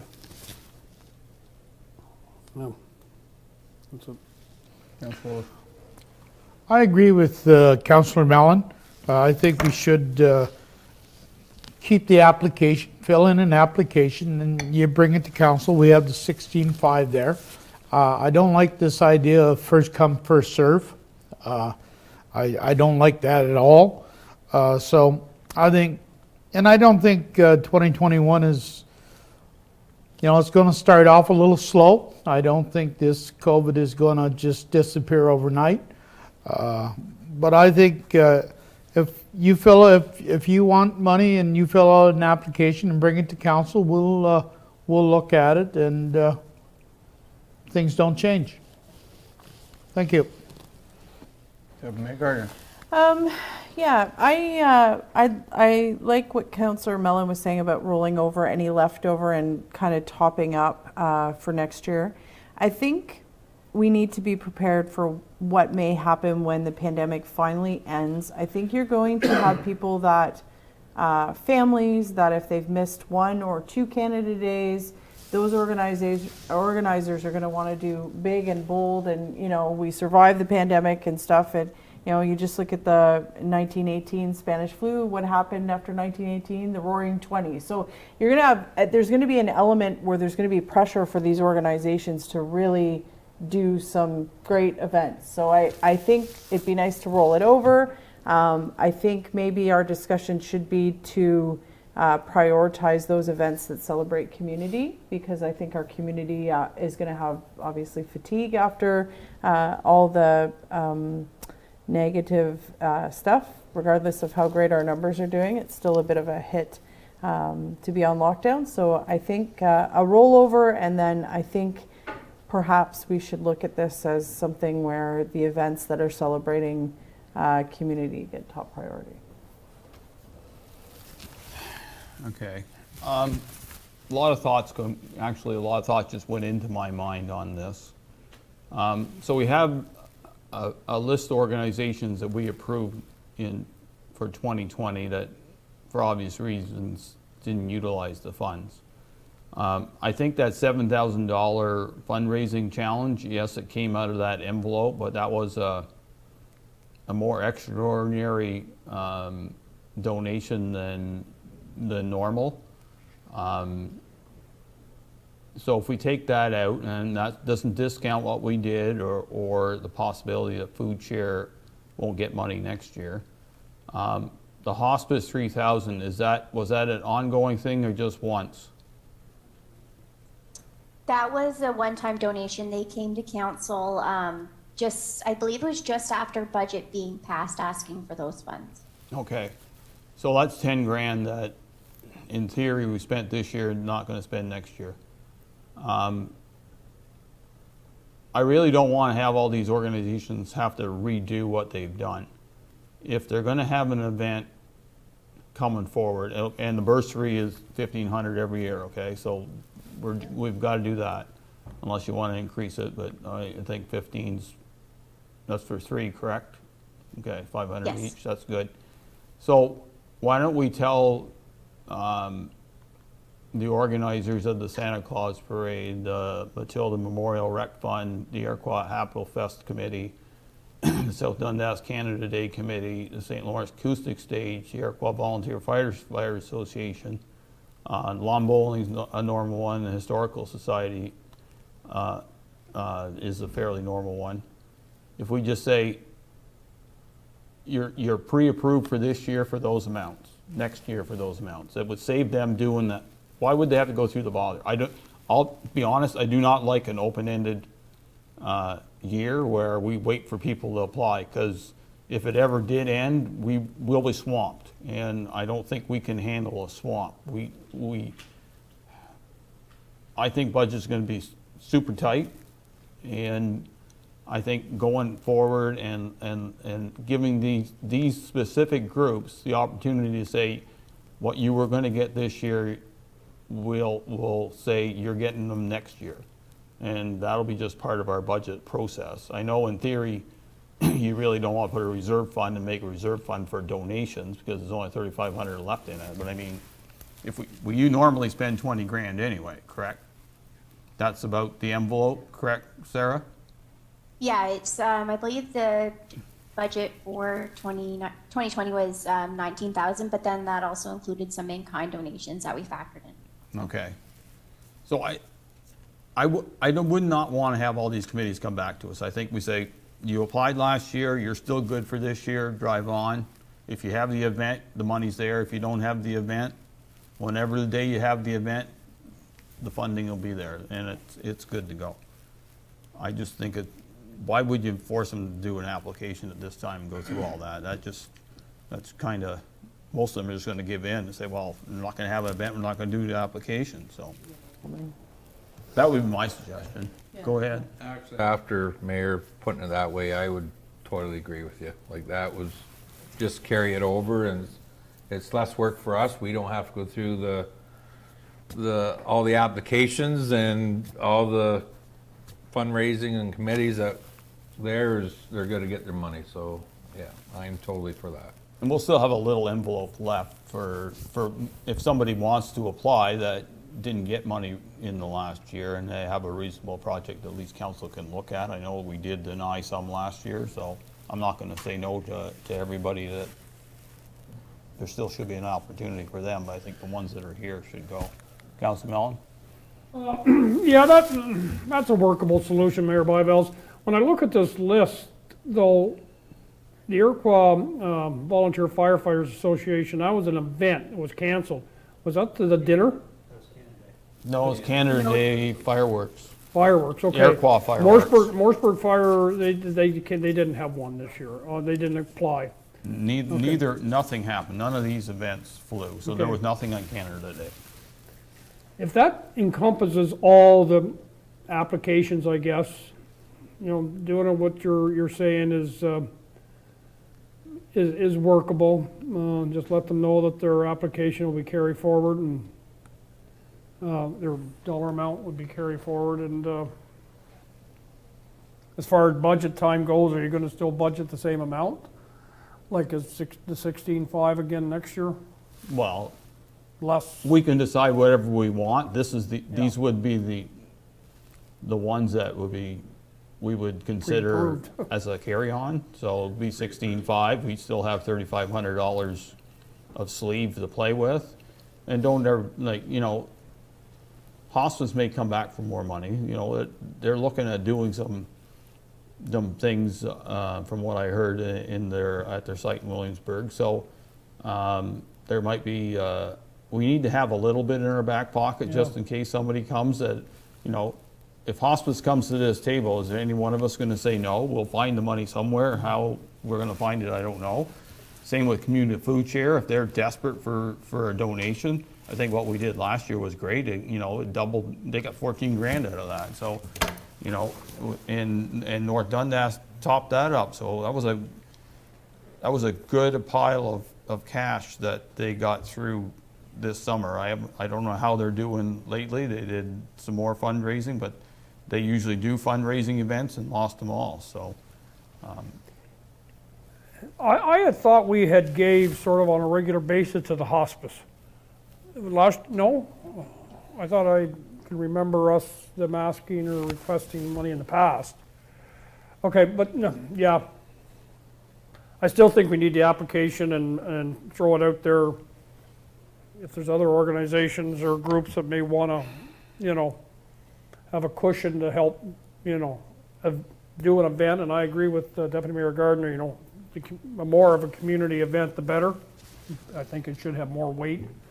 You know, a free community event to me is the whole idea of this. Yeah, we haven't had our meet in the park sessions yet, have we? No. Well, that was an idea you did brought forward at that SDG day, and it would make sense, but there's no sense in trying to plan one until we have a good clearance, that's for sure. Maybe that'd be 2022. Yes, Madam Clerk?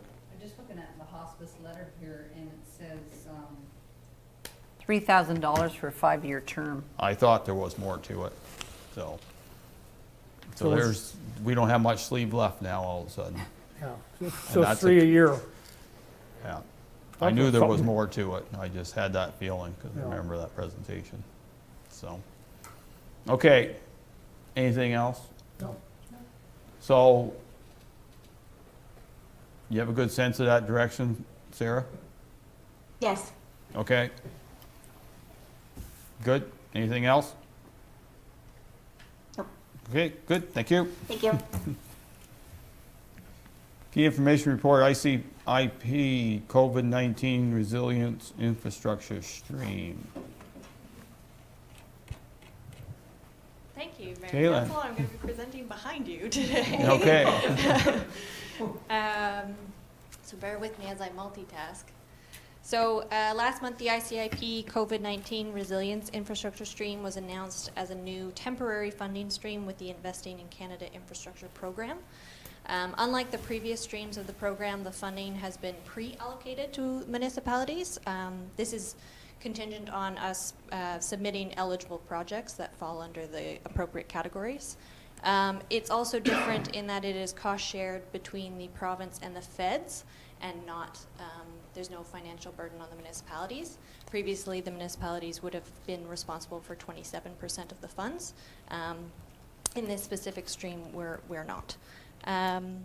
So as the report indicates, we've been allocated $146,088 already. As I mentioned, this is contingent on us submitting for funding on time and under the appropriate eligibility. So the purpose of the funding stream is to support public infrastructure. This is defined as tangible capital assets, including temporary infrastructure related to pandemic response, primarily for public use and or benefit. So projects must have a capital component, and we cannot have started them already. Additionally, no tourism or land acquisitions are eligible under this. So based on our research and the eligible categories, we believe the rehabilitation of the Mooresburg pathways is an ideal project. More information and application guidelines are expected this week. But based on the information that we have so far, including the eligible projects that you have in your Schedule A, we are confident that the pathway is a good fit. So I have Director Heineman here if you have any technical questions, as we did the Iroquois Pathway project. Just finished it this fall, and I can answer any questions you have about the funding. Mayor Gardner. This checks a nice big box for the Morseburg Waterfront Committee. So we've had some preliminary discussions and kind of excited about it. So no, I think our waterfronts are well used. I think that Iroquois looks fabulous, and it's time to improve the pathway in Morseburg that has heavy traffic. Councilor Lewis. It is definitely time for the Morseburg walking path to have a facelift. It's in pretty bad shape, and I think this would be fantastic. Councilor Mellon. Yeah, well, you know, I went down through the list there that went, you know, places that we could spend the money or we are eligible to spend the money, and, you know, I looked at fire halls, you know. Yeah, you know, just giving a quick look here to see if transfer stations were on there, but it's not. Or we can't make it a word it so. Anyways, yeah, I guess, you know, we're sort of limited. Some of the categories we don't really get into as far as hospitals and some of that sort of stuff, but yeah, I guess pathway. Councilor Wells. I'm all for, like, Iroquois has a beautiful, I walked it, and Morseburg's definitely in need of it, and it's money it's there for us to use, so I'm all good with it, and we'll just let Williamsburg's path go for another year. So, just for information's sake, the council, like, we got an extra $46,088 versus every other municipality SDG. It's outside the city of Cornwall because we never got our infrastructure grant through OCIF twice. So I was super excited, and I actually kind of jokingly said to the reporter off camera that, you know, I feel like that lady at IKEA and said, start the car, get out of here, because don't know why. And to be honest, Councilor Mellon, I was ready to put $150,000 in a Taylor Road Bridge and be done with her. That's where I was going. And then the rules came, which I was afraid of. I am not saying that the Morseburg pathways are not an excellent project. I just feel that we got constrained into something that I wish we could have spent on something that we really, really had to get done, but we'll have to figure our own money on that. So the plan would be to redo the current pathways that are there, or are there additional pathways that are going to be considered to make sure the allocation's all used, plus whatever the Waterfront Committee has for funds in their pocket? Jeff might be able to answer that a little bit better than I can, but the intent is that we have originally scoped out this project back in 2019, and so we're using that as a baseline, and then basically whatever we have left, we could improve on that scope, or we could extend it. Okay, I guess we put it out for tender where you do, the project is X, but if there's funds left, you put it as a contingency on the other side, say, we'd like to do this too, what's the price? And then you can take it off if you want, or put it on if you want. There's too many hands going up, information first. The other option we were looking at too is if there was any savings. Another requirement is we know we have a lot of ash trees down there. That could qualify under this as well too, that we could take down ash trees and do replantation if we need to, if there was additional money. So we're looking at other avenues that would qualify if we do have some savings. To be honest, I know that the Morseburg Waterfront Plan has a lot more paths in it than what we've got right now, and I think if there's an opportunity to do some of that, I would go ahead with it. I know that the path in Morseburg A, is well used and B, is in rough shape. So it's an opportunity to upgrade it. It does serve a lot of people in South Dundas. People from all over do come down. I know that Councillor Wells wants to do the Williamsburg Pass, and I understand that too, but we're kind of boxed in with what. It can wait, Mayor. Yeah, I haven't heard anybody complain yet, so. I was just going to add to that, Mr. Mayor, that the actual plan, doing the walkways and the whatever will lead to the next phase of the project. So the pathways is actually the foundation to move ahead on a lot of different ones, and it's not just the big bike path, if you will. There's additional pathways that are added in that plan. So. And it looks very nice too. Like Yeah. I think it's a great opportunity to get, Yeah. like you said, that's the base to get all that done to move on to what the committee has. And the committee's got a very good concept plan on what I think it's going to look good. It'll be good. I think, I believe you're right, and here's my suggestion to the committee, is that I know they've been looking at the amphitheater for years and years and years, and it's still there.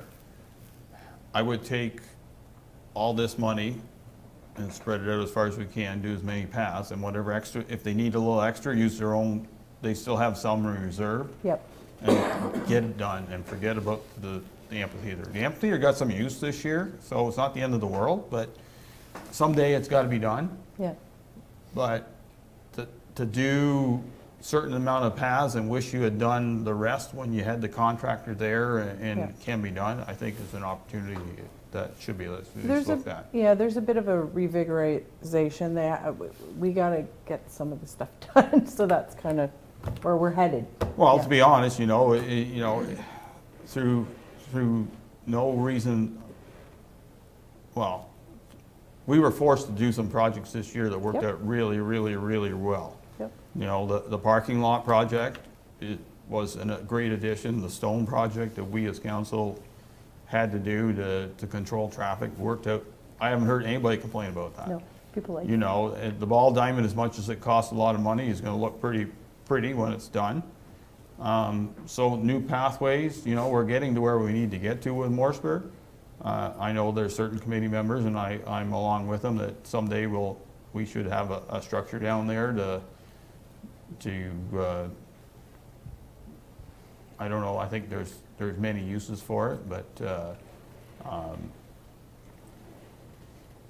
something that gives it that centerpiece that draws people in. I know we have the beach, and the beach turned out great this year, but we've had that conversation. There's more than just the beach in South Dundas and Morrisburg, and we have a lot of history we can actually pile into a building down there. This will allow us to check off a significant box, and I think it'll just create a momentum that will check off more boxes. So.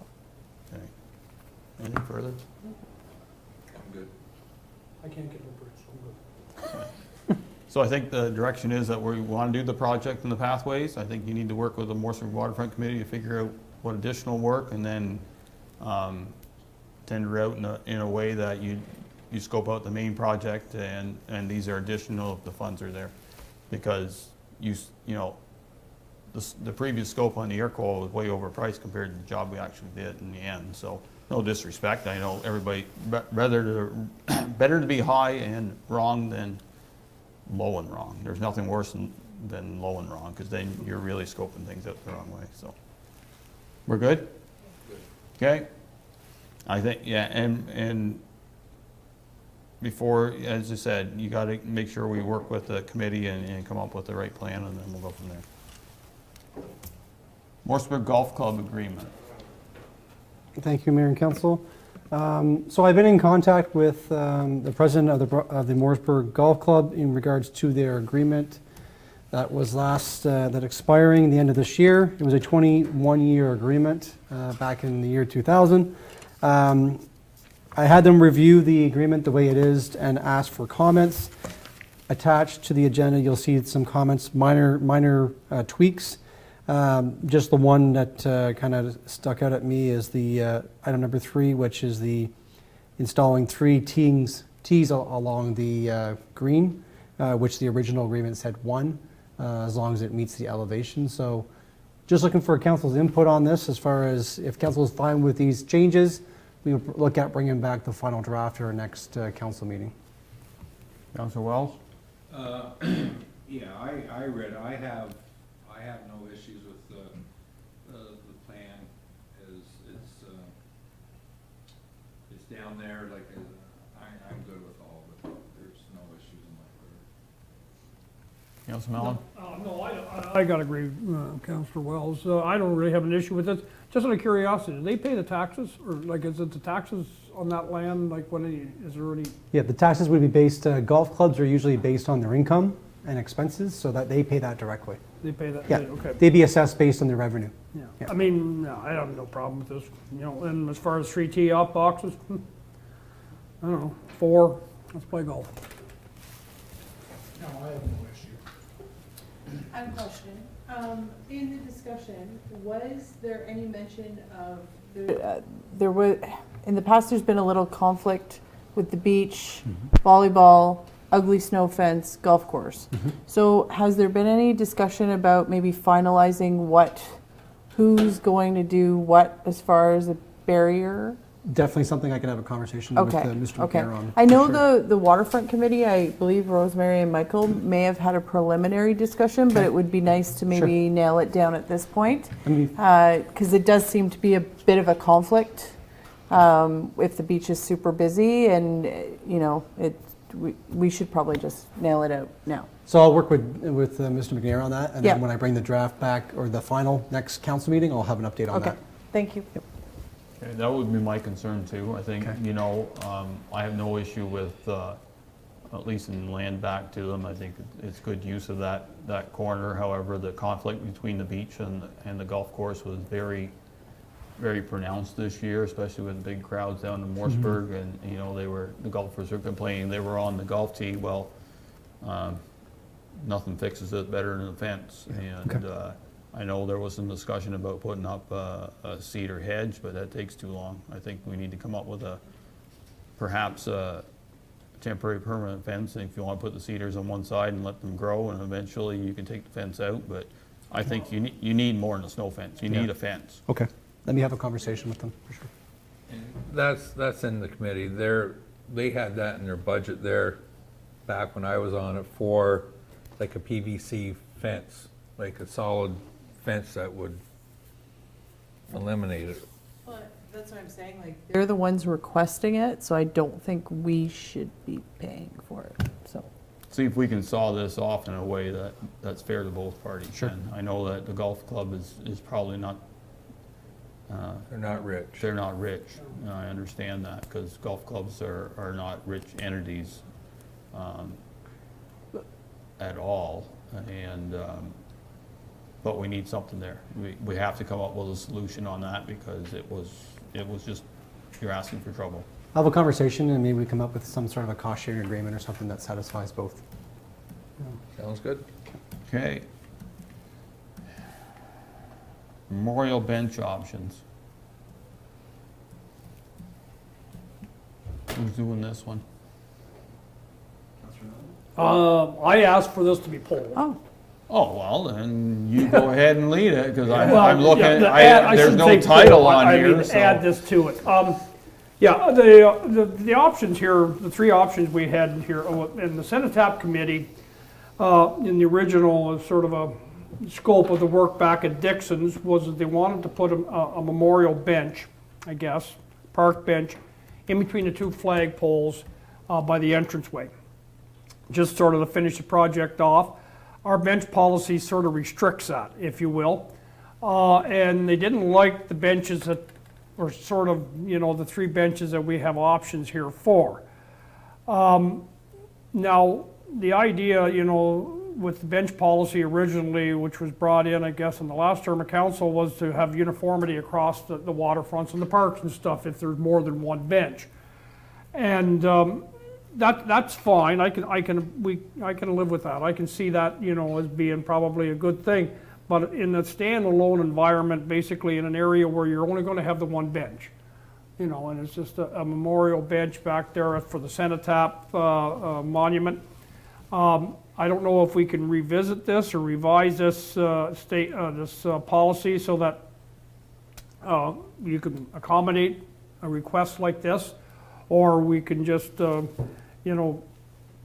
forego the policy for that, that particular project. But there is options in there, like,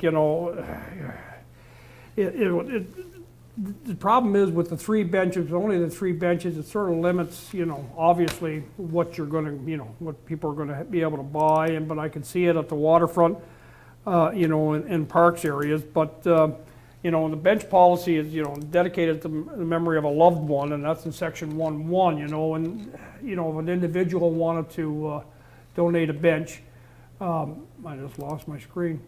Donate a bench, that's how, way to go about doing it. But I just wondered if council would be in agreement to either revisit this or amend this policy to allow for, a different type of a bench, that, especially in a standalone environment where you just got one single bench and nobody's going to ever notice the difference between the bench at Dixon's Hall and the ones at Iroquois or Morrisburg. So may I make a comment? I sent you a specific bench that you got picked out. yeah, there is a Okay, bench. do you have the money to do it? Yep. Then get it done. That's my opinion. Yep. Like, If we got to make an official exemption on our bench policy, let's say we do the exemption right now and you go and buy what you want and get it done. Okay. any Can objection you on this side? contact Eric? You want me to? I'm not going to overrule you, sir. Well, you can overrule me all on, but I just know where this is that's going, and we can sit here all day No. discussing Is it benches. north and- Dundas bench? Yes, it will be what they chose. I will Just saying. suggest to you that I know the committee's working on others, that if you want benches within them, then scope it within the project, then it becomes a moot point. But if you have the money, then it doesn't impact South Dundas, then I don't have a big issue with it. I understand that the bench policy makes a lot of sense in Morrisburg and Iroquois on the waterfront, and the chair of the waterfront committee in Iroquois and his wife are adamant on doing something in Iroquois yet. So that's somewhere where this policy needs to be shone and said, okay, that's what you can do, that makes sense for our park areas, but this is a little unique and It's a one-time thing. yeah. What color is it, Archie? Black. Okay, Yeah. black's all right. Yep. It's a bigger bench. I haven't seen the bench. They say it's more fitting for the location and. We're getting it at the cost that was paid by North Dundas, we're getting it. Yeah. So we've seen this bench before. It was up on another report, right? Correct. Yeah. Right. So it's a North Dundas. Gotcha. It's all good.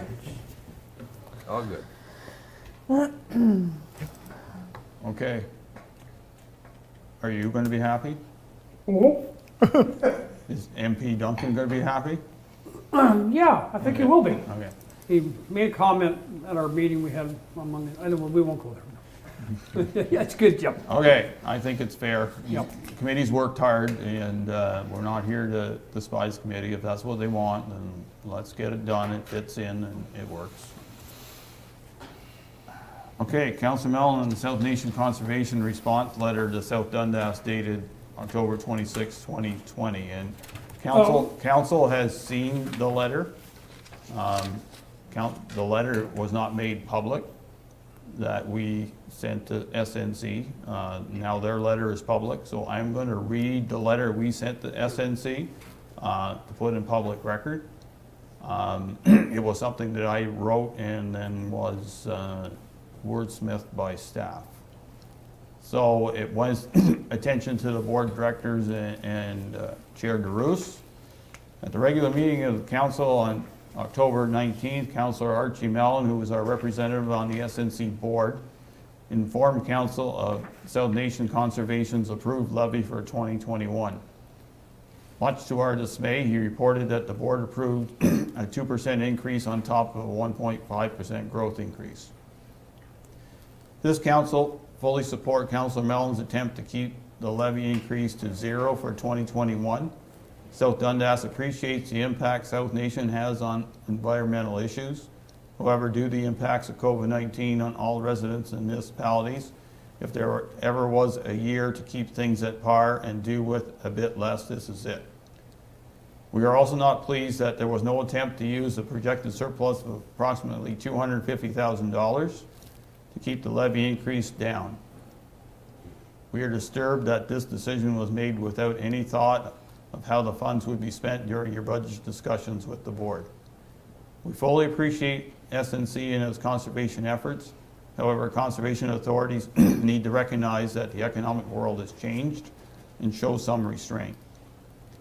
We ask that the board reconsider its decision and reverse the 2% increase to the levy. Thank you for your consideration on this very important matter. Signed by myself, and it was sent to all the municipalities within the watershed, MPP Jim McTonnell and Minister Urick, who is the Minister of Environment, Conservation and Parks. So it was to the point, as Wade Council discussed that evening, and we did get a response, and they, I think, was fair, at least that we read what we sent them. So go ahead, Councilor Mellon. Yeah, thank you, Mayor Byvelds. Yeah, the response, South Nation's response, of course, to your letter is in this agenda. And last Friday, I received a phone call from Chair Giroux, and we had quite a lengthy conversation. And I'm not going to get into the nuts and bolts of it, I guess, if you will. I still I still enforce my belief that you know, my opinion or my view on the levy still stands. I haven't changed my mind on that, and you know, I think council's dismay at the levy was well justified in the sense that, you know, this is unprecedented times. I guess the chair wanted me to express to yourself, Mayor Byvelds, and the council that he and South Nation are willing to listen and work with South Dundas. And he would like to set up a meeting so that we can air our concerns and our issues, and we can sit down and have a frank and meaningful and civil discussion on how we're going to go forward, because especially with Bill 229 coming down and the changes that may be in the works within the next year or so on the conservation authorities, and you know, how they mandate and what their core mandate is and whatnot. So I think it's a long overdue discussion and a conversation. So he asked me to let council know, and yourself, Mayor Byvelds, know that him as the chair and South Nation as an organization are willing to work with us. They're willing to hear what our concerns and issues are, and they'd like to set a meeting up in the next 2 or 3 weeks or whatever, either just with yourself or all of council, or how you want to go forward with that. But I'm sure the chair will be in contact, or I can reach out to him and let him know to contact us. But he indicated on our conversation Friday that he would be more than willing to sit down with us and figure out a date that may be workable for everybody, or if you want to meet as a council, a committee of the whole, or how you want to do this. It's, I guess, a discussion we can have, or how you want to move forward with it. But he seems quite anxious to try and continue the working relationship we have with South Dundas and South Nation, and I expressed the fact that you know, there are going to be maybe some changes, maybe different ways to do things, and you know, so I'm not going to speak too far ahead of myself on that until we have the conversation and council decides how they want to move forward. Okay, so I had a brief chat with Councilor Mellon this afternoon about that prospect of having Chair DeRoos here. Would council like to have him at a regular council meeting as a delegation, or would council rather have him come to a committee of the whole meeting where we can have a little bit more frank discussion? It has to be either one of them, or it would land up being a meeting of myself and Councilor Mellon and Chair DeRoos, and I'm not sure that's fair to the rest of the council either. So I think the committee of whole would be, it's a more relaxed meeting compared to a council meeting. It's still a public meeting, but it's just more ease. Myself personally, I would like to, instead of doing like a delegation, it's a more wholesome meeting, I would think. Okay. I have to agree. I like the idea of committee of the whole, to try and, express all your concerns or issues or whatnot in, a 10 or 15 minute window on a delegation, I think we need a committee of the whole, meet for, whether it's virtual, depending on, the chairs. Right now, South Nation is meeting virtually. So, or, just council, and of course we'll have to have our clerk and whatnot. And I don't know who would be coming from South Nation, but I like the committee of the whole for an hour, some morning, afternoon, night, or whatever, in the next 2-3 weeks or whenever schedule will permit. Okay, well, we do have time. It doesn't have to No, be instantly instantaneous. They're gonna do budget this week anyway, so we're not gonna change their mind, so. no, it's, But at done least they deal. had to hear what we had to say. Councillor Lewis? Oh, committee of the whole sounds good with me. 'Cause our agenda, and council night's pretty full anyway, so, and you're really not gonna have a big discussion with 10-15 minutes on the table. So I think the committee of the whole is the best place to do it. Mayor? I think the committee of the whole concept is interesting. I would also be comfortable with you and our Councillor Mellon having that discussion. The tone of the letter was a lot of justification, which is why I reacted so strongly. And I'm unsure as to how. I guess I'll wait and see how a conversation would go, but I just, there's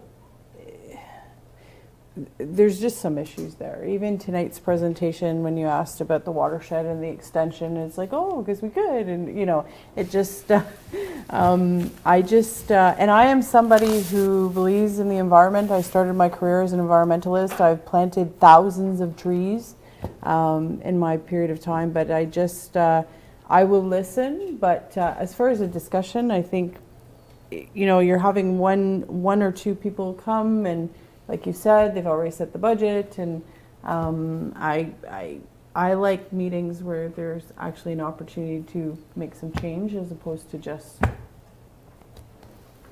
Well, just to keep you informed, there are changes coming to the Conservation Authority Act that was part of the budget bill. Yes. That will pass. Yes. So there's no discussion on what's coming on the table here.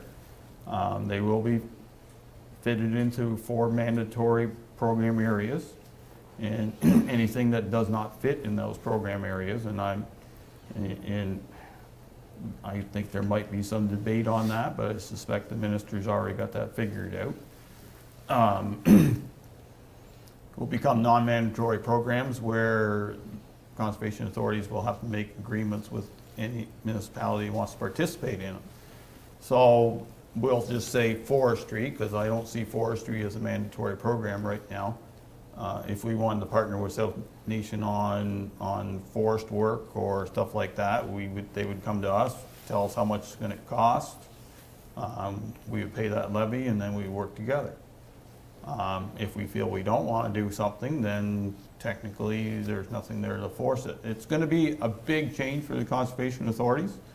A lot of them thought that things weren't going to change, but the hammer came down with the budget bill that came out there a couple weeks ago. So there are regulations to put within it, and we'll see where they go from there. So I think they're going to want to have meetings with municipalities anyway. So I think the committee of the whole is a good chance. We'll give them, an hour discussion at some time within it, and we'll see where we go from there. And we'll basically just sit back and listen and be like a private meeting anyways, and you guys take care of it. Well, I'm not saying we can't care of it. No, really, no, like, That's, you said a lot of things aren't gonna get changed anyway, so, but it'd be nice to hear it. Well, now, 2021 is pretty well set in stone. Yeah. They've decided they're gonna put 2% on, and, I suspect they're gonna start looking forward and say, okay, what do we gotta do this year to make sure we got ourselves padded for the next years coming up? And I would do the same thing too if I was in an organization like they're going to be in, but 2022 is the year where the changes will hit their budget hard, and where it's going to go is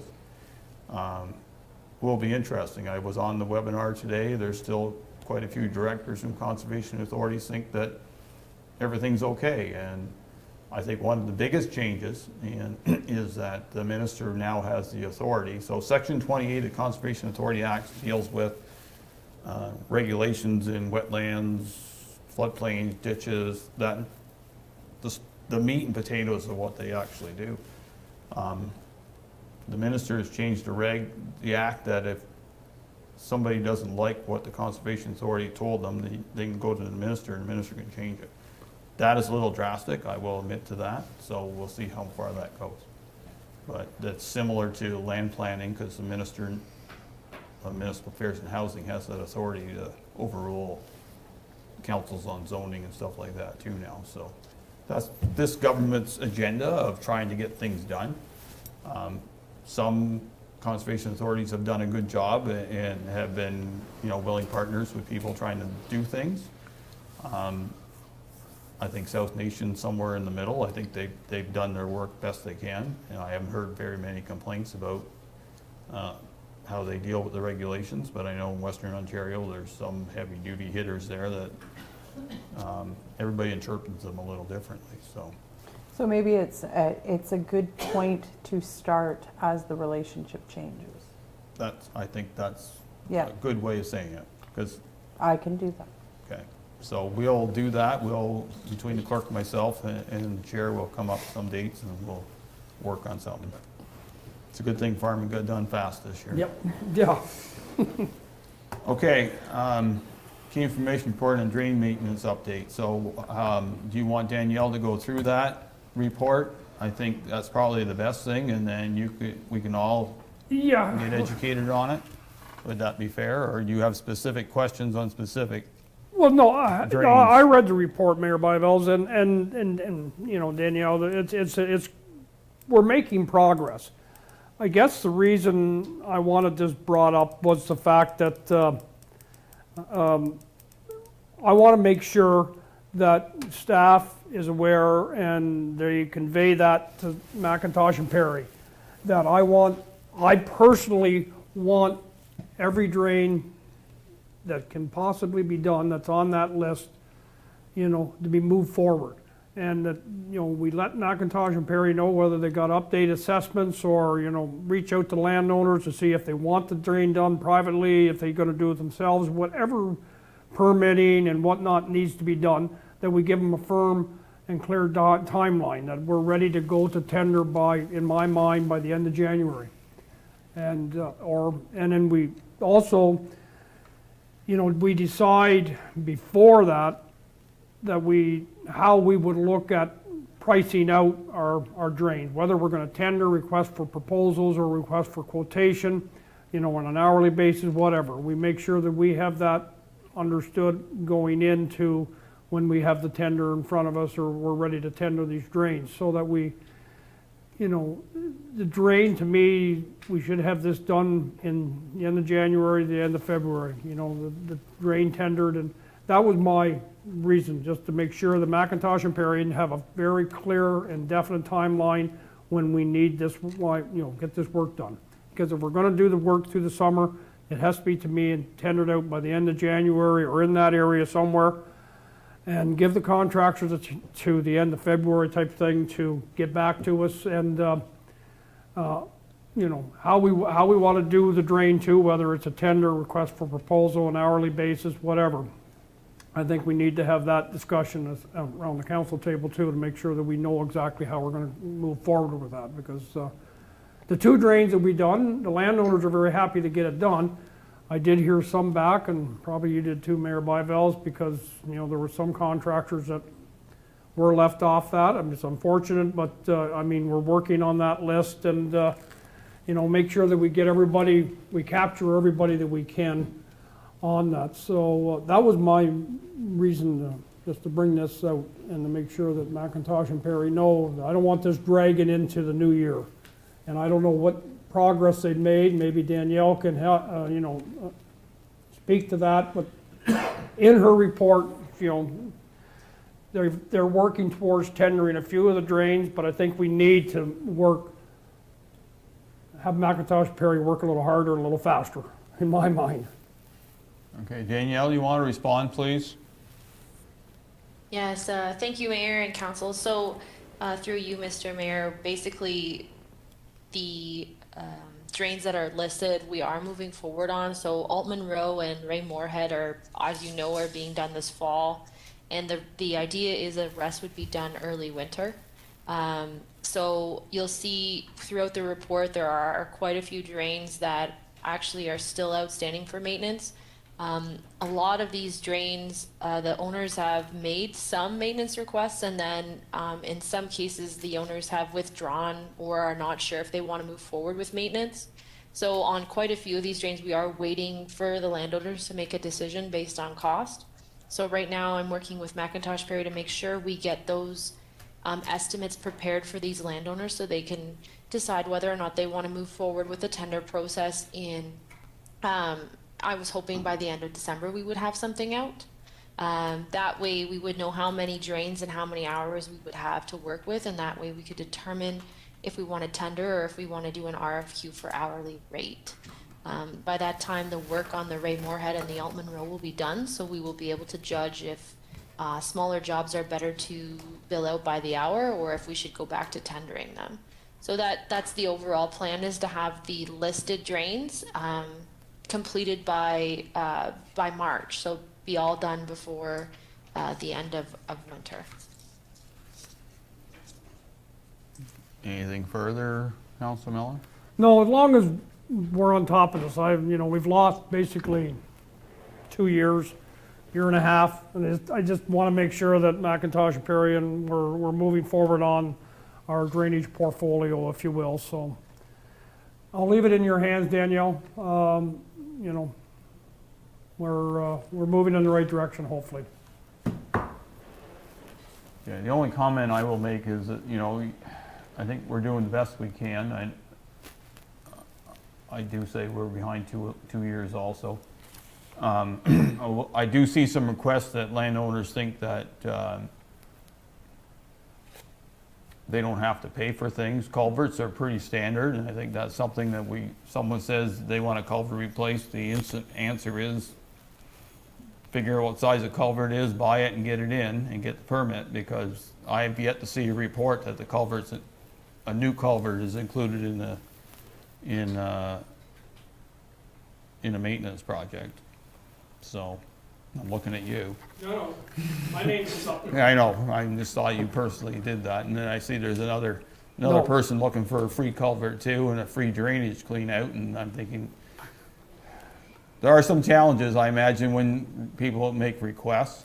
I think the key to us is that we do the work when we can, and we make sure that we can bill the work. That's 2 keys that we got caught on. I think, I told the landowner he got some free work last week, and he was probably pretty happy about it on the Beringer Drain because they didn't have to pay for it. But most people want to pay for it, but we need to have the ability to do so.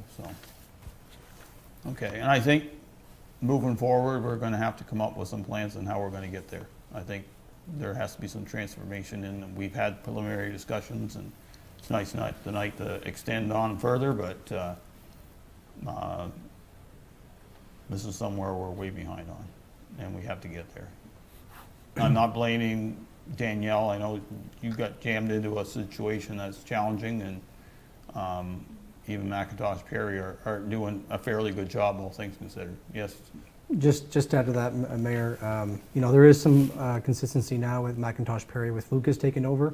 And I know Danielle has been in constant communication and is actually getting updates on a weekly basis from McIntosh Perry on what's being done, so that we can stay on top of it. Because we do realize we're behind it a little bit, but our hope is that we get back on track and we get some stability at McIntosh Perry, where we can start hammering through all these drainage requests. I think that, if you will, I guess it's supplemental on this. I think that was the trouble. We bounced around with a couple drainage superintendents with McIntosh and Perry, and that sort of throws a wrench into the monkey works, or whatever you want to call it. So if we get some stability there and we can keep moving forward with this and you know, Danielle can keep pushing on them to get whatever they need to do on their end, and I'll be quiet.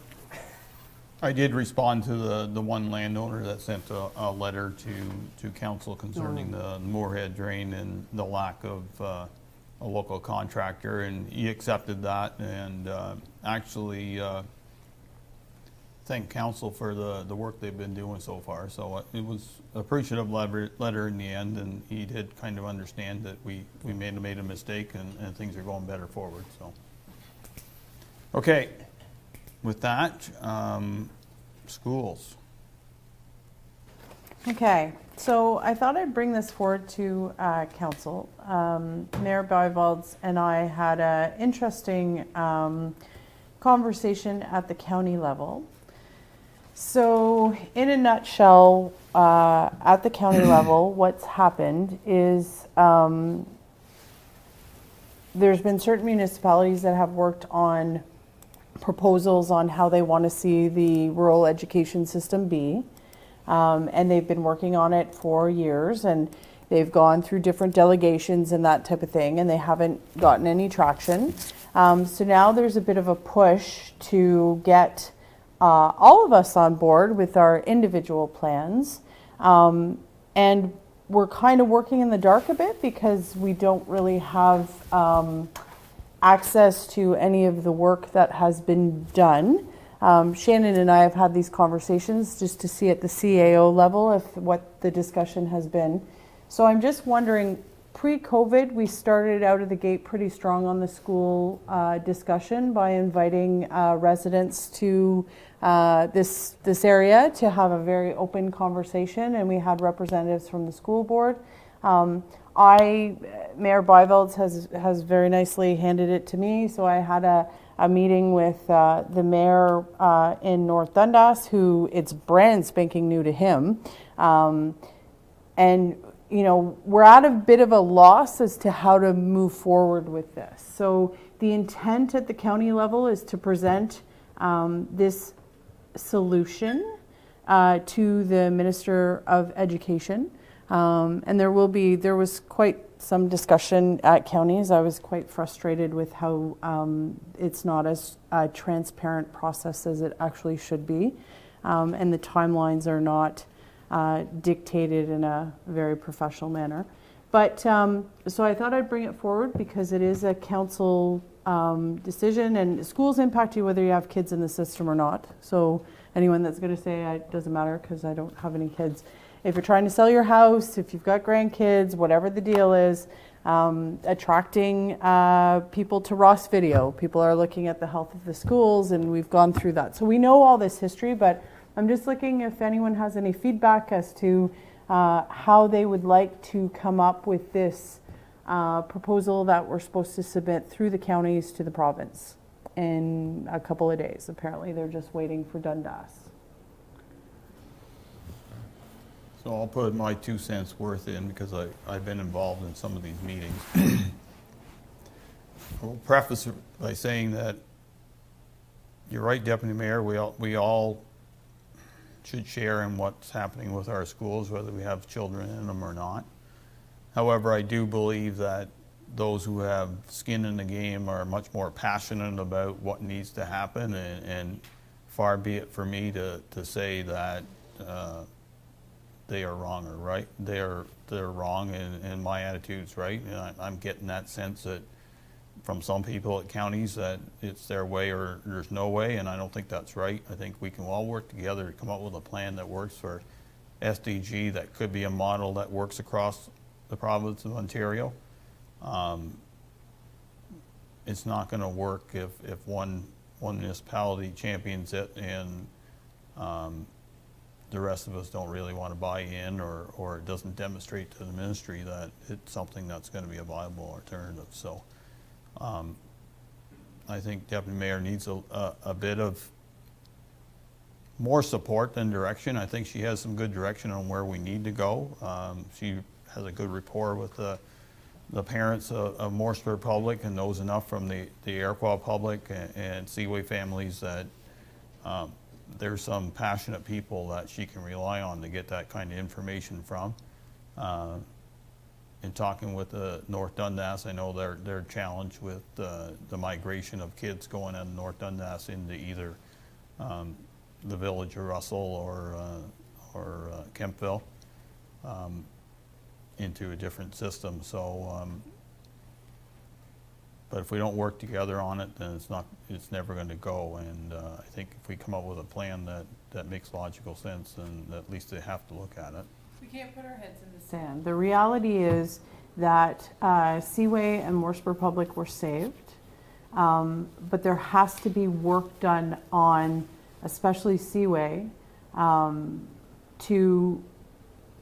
the rural kids should not be getting a second-class education. They should be getting the exact same education that a kid in downtown Ottawa is getting. And I'm completely offended that school boards, governments, whatever, think that the rural kid should just get whatever scraps are left on the table at the end of the day. I think that's absolutely ludicrous. Having said that, though, when attention is paid, and I intimately know about Mooresburg Public's story because I kind of submersed myself when my daughter started going there, and it was put on the chopping block. And that school has done amazing since it was put on the chopping block. We got a new leader, and I'm going to be frank with this. Sometimes the school board likes to put principals in positions that potentially they're not as enthusiastic as some other principals. So you can have a school that's severely impacted by what type of leader is leading. And Mooresburg Public School has a principal that I fought to get that school, and it's been a turnaround of amazing proportions, both numbers, whatever the case may be. So it's not all for nothing. I had hoped that we would have a larger voice at the county level, and very much agree with what Mayor Byvelds is saying, is a united front would have really given us an opportunity to push the rural education envelope and come up with some really good creative solutions. I'm upset that it seems to be more of a turf war with not a lot of teamwork going on.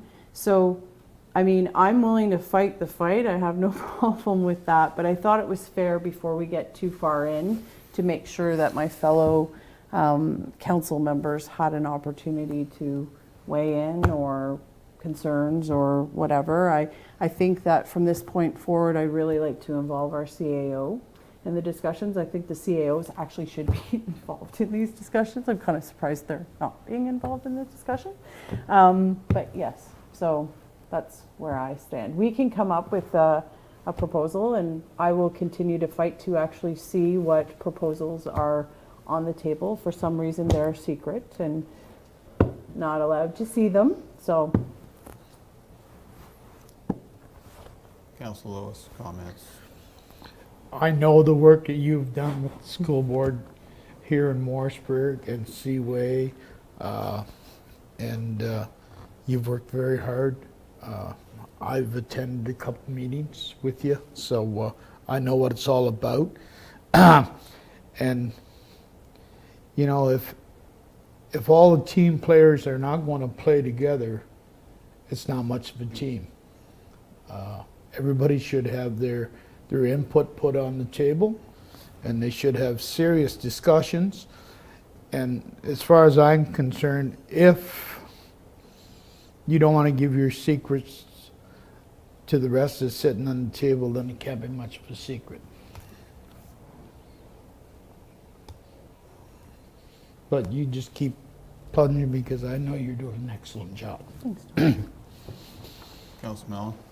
I have total confidence that Deputy Mayor Gardner is going to look after the needs of our young people and our school systems. She's not the type of one to take something, I think, like this laying down, and I do appreciate the fact that she's championed the cause that the rural students in the smaller municipalities, I guess, or the rural portion, you know, deserve the best education that they can get. So I think we can I can support whatever you want to do. You go after them and get, let's make sure the well-being of South Dundas is included in this master plan. Councilor Wilson? Well, basically, my colleague summed it up. Like, I have full confidence in Deputy Mayor to, school was never my big forte. They never really liked me for some reason, but anyways, I do have grandkids that are coming up through the system, and like, we all need to know, and unfortunately, he said about the counties, they're not stepping up or whatever, or these secrets or whatever, but you have my full support, so whatever, I'm sure at the end of the day, everything will be great with you running it. So I do concur with that, but I know it feels stressful, but if you need help, I'm here. I will help you go to bat. I do think you have some resources that will help you within South Dundas that are dealing with, have dealt with schools in the past and still are very passionate about it. I know there's other people within the counties that are on county council, but very passionate about schools and want to be involved. So I think we need to come up with a game plan, as I said today, that all SDG can buy into. I think there's a good basis of a plan that started by municipality that we haven't mentioned yet, but I think he heard it loud and clear today. I'm not sure he agreed with it though in the end, so that's for sure. But we all need to play ball on this, and we need to be honest with ourselves that parents in the end will decide where their children go to school. And you can put up all the borders you want, but I don't think that fight is something we should do. I think the fight has to be to prove and demonstrate to the province that local schools work. And I'd be adamant that the education of our children in rural Ontario is at the same level as urban Ontario. Yeah. That's a biggie, because it's huge. It shouldn't be a two-tiered system. no, because what happens with a two-tiered system, and parents will decide. I would decide. I got 2 grandchildren now, and I'm thinking 3 years from now, I want to make sure they're in the best school possible, that they can do whatever they want to do when they're done school. And that's what I think any kid should, and any kid should have that opportunity. It's a tricky wicket, because you have the people the students and the parents that are currently in the system, right, that want to protect how it is. And then you've got, very similar to me, with an 8-year-old, where I'm sitting there going, if she wants to take an advanced science, it better be at the school in her community, or we will move, right? I'm not putting my kids' education at risk. So maybe moving forward, not to add to CAO Shannon's plate, but maybe we can have a meeting. I can drum up some support, and we'll have a meeting of 10 people and have the conversation, and we'll pull up the notes from our original meeting. Yeah, we'll pull up those notes, and we'll come together, and maybe it will end up being a Stormont Dundas conversation. No, then it doesn't really go well either. Upper Well, Canada District School Board's a big board when you It is a put big Leeds, board. Grenville, and Lanark within that sphere, and Prescott Russell in that sphere, so. It's just hard creating something for the province that when you don't know any of the conversation that's occurred. Yeah, oh, for sure. Education has changed a lot since we went to school at Council Wells. Our basically, our parents said, there's the bus, get on it, and whatever school they drop you off at, you learn. Nowadays, parents are much more involved in making sure that their kids get top-notch education, and anything we can do at municipal level, we can do. The board still decides, but if the community feels strongly, I think they have to at least listen to us and go from there. And we should be able to, all 3 elementary schools are doing quite well. That's a good news story. And the balancing and whatever. you know, there's work that needs to be done in the community about how we even see our individual schools, because some of the parents that choose other schools outside the community, rightfully or wrongfully, will then have no problem bashing the school in the community, right? Like Morrisburg Public got a bad name, and I'm offended by anyone that thinks I'd send my kid to a second-rate school, and Reagan's just excelled in that school. So, you know, it's going to be an interesting discussion, but we'll try to, Shannon and I will try to push it ahead and invite some of those people that you mentioned to the table, and we'll see what we come up with. Okay. Good, thank you. No notices of motion, Madam Clerk? No, sir. Okay, closed session tonight, so before the clerk reads the next motion, I'd like to thank council so far for their work tonight. I'd like to thank all staff for all their reports that they did tonight, even some of the challenging ones that we discussed. I'd like to thank the audience for participating in democracy in South Dundas. I know it wasn't pretty at times, but it's better to put it on the table now than let us do at home later. So, and with that, once we get done our closed session, we will just have the ratification bylaw. So this will be good night for now. And once again, thanks for tuning in. Madam Clerk? Moved by Deputy Mayor Gardner, second by Councillor Wells, that the Council of the Municipality of South Dundas proceed in camera pursuant to Section 239B of the Municipal Act 2001, but personal matters about an identifiable individual, including municipal or local board employee.